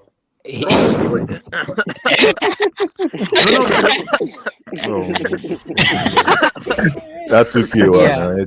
Yeah, but the problem with France is I'm seeing Dembele on the right wing, and I'm seeing his deputy be Colomwani. Barcode. Oh, no. Barcode is on the left. Yeah, Barco plays on the left. I'm fine with Barco. I'll be honest, I think you are underrated, Barco. I think he's actually a pretty talented player, bro. No, but my thing is that... bro. We give that guy too much airtime. Okay. So are you saying that there could be a situation where Giroud kills over and has a heart attack, and Mbappe has to now play striker, and Barco is left? Thuram plays striker. I think Thuram plays striker. Thuram will play striker with Mbappe, which I think that's not too bad. The problem is that right wing position because you have Dembele. Coleman needs to start, but I don't know how fit Coleman's going to be at the time of the Euros because he was injured for Bayern. He would be the starting. He would be the starting right winger for me. Oh no! If he's fit, 100% starts. 100% he starts over that bomb Dembele. That's why I'm like, for France, why didn't they go for Elise? Why are you putting him on the Olympic team? Why didn't he start? Because Elise on form is France's starting right winger. He's better than Dembele. He's better than Coleman because he's been injured. I take Diaby as well over Colomwani. Like Elise and Diaby on the right, that's a solid right wing option. Yeah, I don't know about Diaby, man. They should take it Olise for sure. They should take it Olise for sure. So at the end, the Olympic gold. Yeah, at the end of the day, France they're the best squad at the tournament. They are favorites for a reason, but there are just some things that I look at with. I'm kind of concerned with France. By the way, have we talked on Portugal yet? Because I have some stuff. That's Can I ask you a question? With all the changes you've made to the squad, how many white players are in the starting 11? Look. Does Elise count as white? Does Elise count as white? No. If it's 5 and above, you give it a shot. Okay, my thing here is, I think do you think that France can handle the pressure and the expectation to say what's up? 2018, no, there was zero expectation for them to win that in thingy. 2021, massive expectation. Geneva Convention happened. 2022, there was some expectation, to be fair, in the World Cup. People expected them to go far in the World Cup, you could say. Yeah, they did. Maybe not. For me, okay, let's be real. I'm saying Kane tax. No, based on if Kane's going to England was supposed to beat France. No, man, you could say that about a lot of things, bro. Like, were England supposed to make it to the Euros final? No, like, well, they somehow did, but like, at the end of the day, for France, I think they have players who can rise above the expectation. I've let go of my I've not let go of my Kylian Mbappe hate because I still hate you, but as a Marseille fan, he's left PSG, so I don't need to hate him with that amount of vigor. I'll be honest, he thrives under expectation. He does well when he has expectation. Antoine Griezmann obviously does well when he has expectation. You know, I think the expectation won't hurt them. If anything, it will be the overconfidence that hurt them. Because I always said in the Euro 2021, they will buy. That was this France iteration. That was the best version of this France iteration because you had Benzema, you had Mbappe, you had prime Pogba, Conte who just won the UCL. Yeah, you had players there. I think it was the. I always say it was the overconfidence. When you saw Pogba do that dance, you already knew something was gonna go wrong, bro. Because you don't dance in the round of 16. No. AK. When he did the dance was when I made the thumbnail. That's when I made the thumbnail. But because I was so sure, man. I am gonna go out on a limb, and I don't care. You can clip this. I'll probably get a brick for this or not. England are winning the Euros in 2024. No. I mean, not a break, but I'm gonna give you Kells though. I'm gonna give you a bit of Kells, man. That's stupid. Just call him Kelso. Kells. I think Kells disagrees. You know, I actually have a receipt of this guy saying that Real Madrid did not win the Champions League. Wait, what's his nickname for you then? Look, guys, I hope Turkey gets grouped. No, this is nothing personal or anything. Turkey, respect the great nation of Turkey. I have history with Turkey. Great tourist destination. No, absolutely nice. Sorry, what's it called? No, Sim. You want to talk? Sim, talk over it. Sim, over him. Sim, talk over it. Your future is with Turkey. Sim, can you talk? Sim, can you talk? I'm trying. All right, so I think the thing is, with France, I would say it's kind of similar to what AK was just saying. I think they're going to be a little overconfident, not necessarily like they think they're just going to like breeze through. I just think people are underestimating the other teams in the tournament. Like, no one's even talking about Spain. Like, I know you're going to have another hangout and stuff, but I just feel like people aren't really realizing like this squad has declined overall. If you really take a look at it, I mean, we're talking about 2018. You didn't have LA Galaxy players in there. Like, we're talking about Giroud maybe starting for France. Like, I'm sorry. Wait. It's not LA Galaxy. It's LAFC. There's a big difference. There's a big difference. Wait. Sim. Wait, that's like saying Fulham and Chelsea are the same. No, but I mean, same shit. They are though. Pretty much. Same. I tell him that this team will do well in the Euros. Which team? I think Turkey may win. All right, here we go. Keep talking. Oh my god. I really think Germany have a good chance too, as long as they don't play Havertz up front. I think. Fuck's sake, really Martinelli missed an open goal, man. What is this, man? Please, no report from Brazil. So, do France go as far as Mbappe, or does Giroud need to step up his game as the apparent all-time leading goal scorer?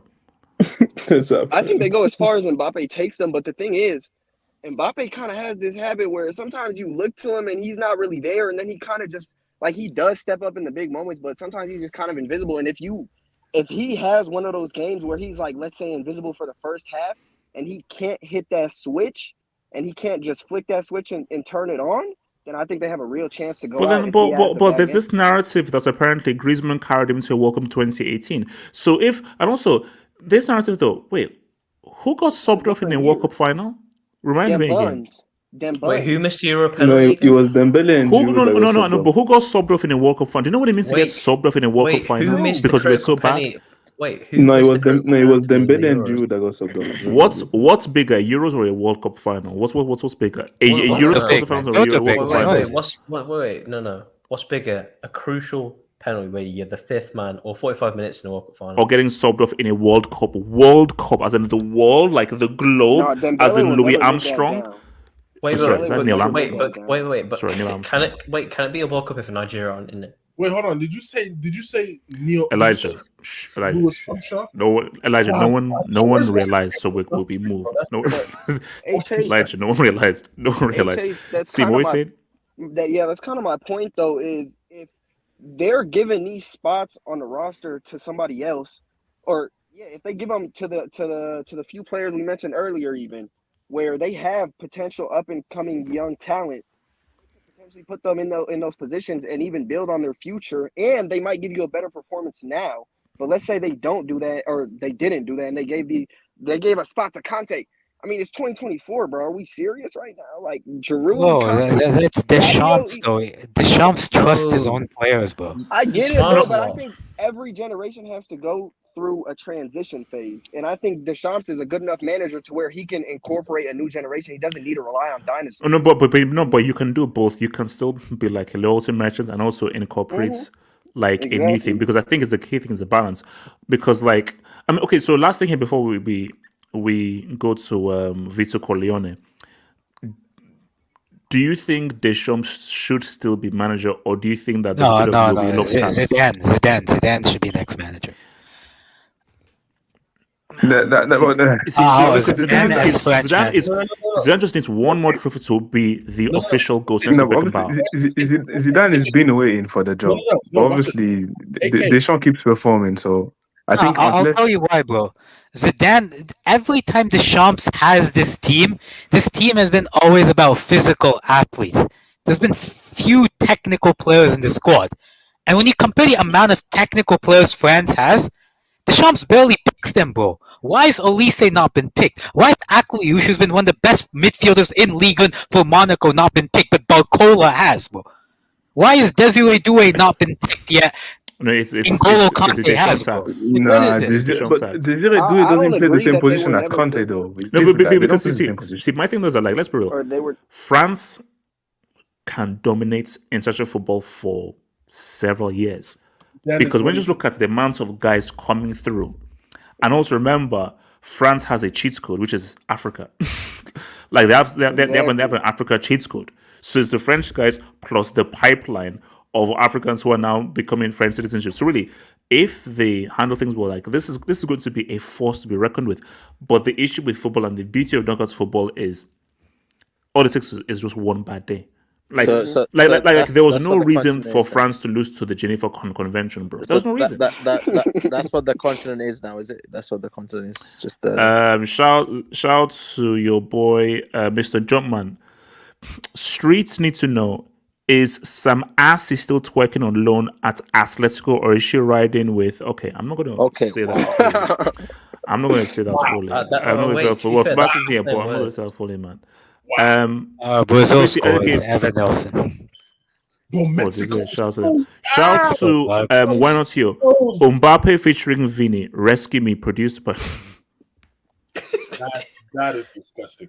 Have you seen the Day Not Like Us by Messi? That's freaking hilarious, bro. No, but you know, it goes like that to meet the grams, and it's actually edited where it's actually in sync with the lyrics. That thing is hilarious. Wait, there's a Ronaldo one as well. Yeah. Okay, so guys, I'm going to show you an image, and I want you guys your reaction to this image. So wait, AK, and I know guys warning. This image is very graphic. It's a very graphic image. Wait. So oh my God. I'm gonna show you guys an image. I'm going to show you guys an image. Bro, they have better players sitting at home, man. They're struggling. That's not the squad. That's the squad for the Euro 2024 qualifiers against North Macedonia and Ukraine. That's not the Euro 2024 squad. I think that's on what? That's a qualifier squad. That's not the Euro. They said Euro. That's not the squad. No, that's the it says qualifiers. Italy Euro 2024 score. Drop the break, man. Drop the break. Hold on, the break. Where is this? Where is the bomber squad, bro? After all that suspense, I need. Okay, guys, Load it up, man. No, Load it no, up. no. No, there was a Come on, that big was deal it. about Locatelli not making the squad, and he has a name there. All right, hold up. Italy Euro 2024 squad. Squadra. Wait, how do you say? Was this like squadra or whatever? What? What? That's Spanish, bro. Wait, why is there a That's laugh? Spanish. Okay. Yeah. Now this That is this has to be the squad. This is right, isn't it? Hold That's up. another Oh, just God.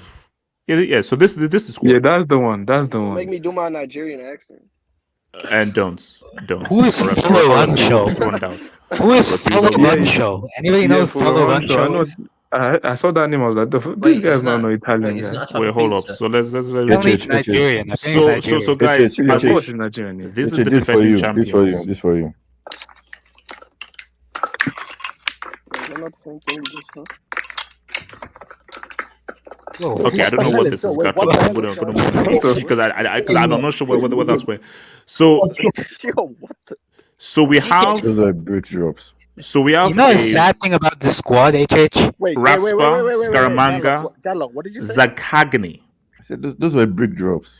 Waske, you need to HH, tell me drop the what brick. is HH, Zakagni. Waske, I'm asking a very simple HH, question. We're moving. What is What it, is we're Zakagni? moving on. We're moving No, on. you know what you just said? Pay attention to this. We're moving on. We're moving on. Do you know what you just Yeah, said? pay attention to this. We're moving on, bro. We're moving on. Nah, Gallo, See, that's we're a moving on. What? 5-piece, bro. Stop That's a 5-piece. Stop interrupting HH. Stop interrupting HH. Actually, no, but you know what? I do it, but we're okay because but Waske, this is the defending champions. Now, here's the thing, though. Okay, this is my argument for Italy. HH, can Whenever you they've been pronounce fully the third underrated, midfielder? so HH, can when you pronounce the third midfielder? when Italy have been fully underrated is when they have performed very well. So could this happen again where people are disregarding them and they're going to shock the world? No, they don't have a 100, good enough 100. midfield, man. 100, bro. It can't happen. It can't happen. Wait, isn't Fagioli the guy? Wait, isn't Fagioli the guy who got banned for corruption for a year and they called him? Wait, hold on. Yes, Yes, he was. Yes, he got banned for. So we have a convict in this squad. Is that what we're saying? Yes, that's how little options they have. He's on bail. He's on bail. HH, can you wait, hold on. I need to. Why did he get picked up with Locatelli? Wait, hold on. What is okay, so hold on. So Waske. Hold on, HH. I need to ask you a personal question quickly. The fourth midfielder, what's his name? Because I need to have a discussion on this. Why does this guy play for Italy? Because I need to know what does he look like? I need to look at that. What does he look like? Waske. Can these guys defend their title? Can they show? Can this be 06 all over again?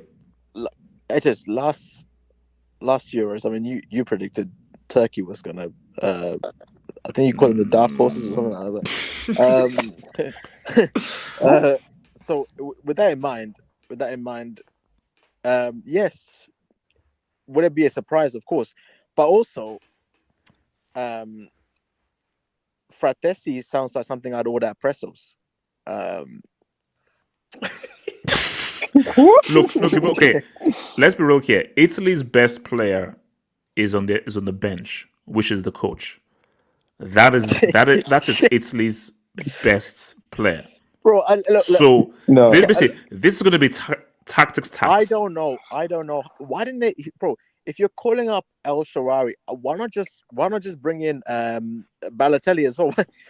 Literally. At some point, I thought that guy was Mexican. At some point, no, El Shaarawy, man. It's like he wouldn't. I mean, do you think Mario makes? It's just that, bro. He's playing for Monza like in the second tier, so it's like. No, Monza in the first tier. Wait, Monza in Serie. We also no. But he was playing with them when they were in the second tier. Kamaka is ass. Like he just won the. No, he played decent this year for Atalanta. He won the Europa League, man. No. And what did he do in the Europa League final? Yeah, what he got an assist. He was carried by a Nigerian. He was carried by. No, he was carried. But if you look at the run, he played well. No. Can we just keep it on Europe? Keep things. I said keep it in Europe. We're talking about the Euros. You can't just throw around. You can't throw around sentences like that. You can't just say carried by a Nigerian in 2024 like it's. We're talking about the Euros. Can we just please keep it on topic, please? This is 2024. You don't get carried by a Nigerian like it's 1994, bro. That's not happening. No Nigerian is. But seriously, like, carried by Nigerian. how far do you think Italy go? How far do you think Spalletti can take these guys, the defending champions? I still expect them to get out the groups. Because are they still doing that third place crap? Yes, sir. Yes, sir. Yes. Look again. But it's a pretty tough group for them, though. It is. I think it's Croatia and Spain. Yeah. And Albania as well. Bro, yes. Based off of what your boy Uncle Mo, football heritage. Based off of heritage, bro, I still expect Italy to make it out of that group. I don't give a fuck who their lineup is. Like, what I don't care. They can start Calzone, like they can start Calamari for all I care, but I don't care. Like they have to make it out of the group. No. For me, see, I think Italy's strength is going to be they're now fully under. Nobody thinks they can do anything, which is why I think that they could be a very dangerous. I think Italy could be a very dangerous team. That's a good thing for them. Yes. I think Spain and Croatia and Italy, are we expecting any of them to really do anything in this? But let's be real. If those three names, who do we expect the least from? It's Italy, Spain, Yamal tax, Croatia, Modric tax. They finished third at the World Cup. Yeah, but how good is that? Italy didn't. It's all about the team. Yes, they're defending champions. They didn't even qualify for the freaking World Cup. So, out of those three teams, Italy, Croatia, and Spain, Italy is what we expect the least from, and that is their greatest. It's his greatest strength. Are we still using the 2018 case study for Croatia still? I mean, they did beat Goat Nano today. So. No. But my thing, okay, but let's keep it a stack. I know that it's not what we all wanted. They denied us Brazil, Argentina semi. They beat Brazil, and they came third. They finished third. They are still. Come on, let's be real. Are you expecting more from Italy than Croatia this Euros? I expect more from, again, based off of who Italy are. I expect more from Italy than Croatia. Yes, 100%. I don't care who is on the team, bro. You have to perform for the badge. Like you're playing for Italy, bro. You have to turn up. Scamacca, Salamander, whatever the fuck is Scaramanga. That performance in the final, he was the biggest side chick in the final I've ever seen. Like that was shocking. Again, I haven't watched him throughout the season for Atalanta, but he doesn't give you much hope. And then you look at the potential starman or the starman from the previous tournament, which was Chiesa. Injury after injury after injury, and he's been a ghost. Your boy, what was the fullback that was like Spinazzola. Is he in the team? No, he's asked. No, remember, he had like injuries. Yeah, he had so many injuries, bro. He was. You remember how key he was in that campaign for Italy. They don't even have. Who's the Spurs left back that was Italian? He was good, but they don't have him too. No, Di Marco is a very good left back. Yeah, they got Di Marco. Di Marco is good. And they have Udogistel. Yeah, bro. In Spurs, Italian left back. I mean, bro. Don't do that to Spurs. What are we doing, bro? Yes, well, we don't know what he does. We don't know why he plays for Italy as well. But at that point, just chuck a lasagna or a spaghetti bolognese at the left back, man. So who here thinks Italy will surprise people and go far? I think they will, to be honest. I don't think they'll go far. AK. It won't really be that much surprising if they go. Wait, is quarterfinals far? No. Here's what I think they will do. I think they won't go far, but I think they'll beat a big team in the knockouts. I think they'll face a big team in the round 16, or they'll beat them. There'll be more hype on them, and they'll lose in the quarters. At what stage can England meet Italy? Yes, this whole simulator thing. I think Italy beat England. I'll be real. No, I think Italy do what they did in 2016. Oh, they'll beat like how If they beat Italy Spain. play England. They beat Spain in the round 16 and then they lost to Germany in the quarters. Italy did a similar run to Euro 2016 because no one rated them in 2016 either under Conte. So it's a similar sort of thing. Italy will problem the Euros. HH, who do you have more faith in, Germany or Italy? Italy. I have more faith in Italy. I'm not gonna lie. Italy. I have more faith in Italy. Italy. I have more. Like Germany is. Bro. Germany, I don't know, bro.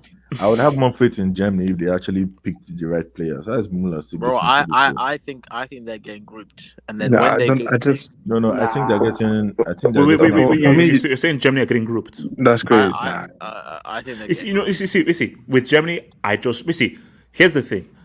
If my Scots McSauce prediction comes through, then they're getting grouped. So if Scotsman McSauce drops a 2-piece on Friday, then they're gonna get grouped. So but remember, if they get grouped, that means they finish last. Because there's still third place. No. You can finish with 2 points and come. You can finish with 2 points. No. I think you need 3 points at least. I think to pass. I'm saying you can finish with 2 points and come third. Wait, did you say 2 points? No, 2 points is not. Come on, 2 points is too low because you need because most third place teams will have at least 3 points. Yeah. Wait, that's what I'm saying. You can come third and they'll get 2 points. Wait, I'm pretty sure Northern Ireland got 2 points and they got to the round of 16. Oh yeah, that's it. Yeah. No. Ronaldo needed 3 points. He drew. No, they had 3 points. No, not Ronaldo. Northern Ireland. I think they got 2 points. Yeah, actually, you know what? Comparing Germany to Northern Ireland, right? See, the way I'm thinking about it now, I think Italy might actually. J2S, they got 3 points in that. Yeah, you need 3 points. You see, for me, I think Italy could surprise people. See, because at first, I was thinking that Italy. Basically, that's a tough group. You have Croatia, Spain, Italy, and don't sleep on Albania.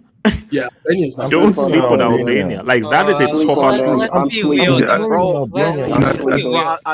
I think Croatia is bottom of that group. Let's be real. No. Croatia. No, I think Croatia might finish first. I don't know. But I do feel like if Croatia, come on, bro, let's be real. I was shocked about it. We'll talk about them more on Sunday. Let's be real, HH. Albania only there so the cameraman can look at the hot girls. Let's be real. No. Relax. Cape Verde. Hold on, let me talk about this whole Croatia stuff you're talking about. Wait, hold on, no. We'll save Croatia for Sunday. We see. No, I'm not talking about Croatia. I'm just talking about the difference between Euros and World Cup, bro. It's like Mbappe said. It's not like as if it's harder. But these are guys that know your style. This is a different culture. This is a similar culture in Europe for them. For Croatia, they've not really been that good in Euros. If you look at their history in Euros, like 16 and 21, they usually flop. So basically, I'm not expecting Croatia to be that strong. Italy, on the other hand, I think was it round of 16 against Germany or was it quarterfinals? I can't remember. It was Austria that they played round 16. No, I'm talking about 2016. Oh no, 2016. It was Spain. Is it Spain? They beat? It was Spain, yeah. No, they beat Spain in the group and they lost to Portugal in the round of 16. Yeah. No. In 2016. No. Croatia. They lost to Germany in the quarters. They lost to Germany in the quarters. I remember that. Yes, in 2016, yes. Oh, you're talking about Italy. Oh. I'm talking about Italy. Yeah. I'm talking about Italy. Italy, yeah. Yeah, and then it was in the final. In 2012 was final. They lost. So in the Euros, they got spanked 4-0. Yes, that's unfortunate. But in the Euros, they've actually not been bad. Italy. So I won't be surprised if they reach the semis this Euros. It's not really that going to be surprising. To me, sure. I know World Cup is a different kettle of fish for them. I mean, the Euros, they probably have a top 3 manager in the tournament as well. But also, do you see Italy defending their title, or you think there's no what chance do you see Italy actually winning this? No, there's no chance. Yeah, no, there's a chance. It's you use the Euro 2020 example, but they came into that Euro 2020 in unbelievable form. They went unbeaten in some crazy. They had a crazy record. They still have the highest unbeaten run. I think 37. Yeah, I think Argentina beat that run, but they had a crazy run. But yeah, I still think they're gonna do decent. Like for me, they probably have a top 3 manager in the tied competition. against Turkey, man. What is this? HH, I have a question for you. Yeah, go for it, bro. You were around back in the day, you know, when they were when Italy. It's like, okay, just chill out. The way you said back in the day, it's like I think you just put a bit more emphasis on like back in the day. Okay, just back, just say back in the day, like a bit softer. Back in the day. Wait, see, when you said back. How far back are we talking about? Talking about just say Mussolini back in the days? day. Wait, So go for it, is it horse and carriage? Can I that your pet that ran off of you? Was it a dinosaur? Sim. Go for it, Sim. Is it further back from the hairline? Churchill tax, but anyways, so I'm talking about like when Italy was dominant. 1950s. Yeah, like when was? Wait, so what you say? Like 90s, early 2000s. You know, you could even say maybe like 80s. What happened to Italy's talent production? Because I feel like they just falling off a cliff. Like we got El Shaarawy. No, they have good talent, bro. They I swear they won the Italian league. They won the recent U17 Euros. They got the final of the U20 World Cup. I think they won the U20 or U19 Euros. There's talent. Yeah, they won the but I think basically look, see, I think only Serie A clubs don't play like the young players enough. That's what that's perspective, because he really got to witness it in like its prime. No, but basically everything happens in cycles. Look at what's happening to Brazil now. So I just think that Italy are just in a cycle. But see, Italy was always built on amazing defenders. So Baresi, Nesta, Cannavaro, Maldini, they were always a team where like very good defenders and really technical counter-attacking players in key positions. So Del Piero, you had your boy Totti and all these guys. I just think that the issue you have now is Italy, you have some talents coming through, like as AK was saying, because they actually did well in the they were under 20s, under 17s. But the issue is that if you just look at this pool, they're just in a generation where the talent overall just ain't there. So you think it's a Brazil situation? Not as extreme. Not as extreme. No. But see, no. But here's the key difference here. Brazil is heavily reliant on raw talent. Mm-hmm. Italy, talent, but their mentality. Yeah. Was that team that won the Euros? Were they really the most talented team in that Euros? Hell no. No. They probably played the best football, boy. They played the best football. No, they played the best football, but on paper, were they the most talented team? No. So my thing about Italy is, which is why I said this is why it's actually a very, so YSK, the betting man, Italy is a very interesting pick. Because I don't think that the odds are going to favor them so well because they're coming in so under the radar, but because nobody is regarding them and they're now going to have to come through a very tough group, I think that what is going to lead them through is what has always held them through all the way, which is that their mentality. Did you just give me a pick for the Euros? Is that what you did? No, I did not. Don't do that. So you're saying Italy's going to win they had the solid. They had the solid defense. One at a time. So what's called Sim? What are you saying? Oh no, I was just saying the YSK pick against Italy if you pick them. Yeah, but so they are getting grouped then.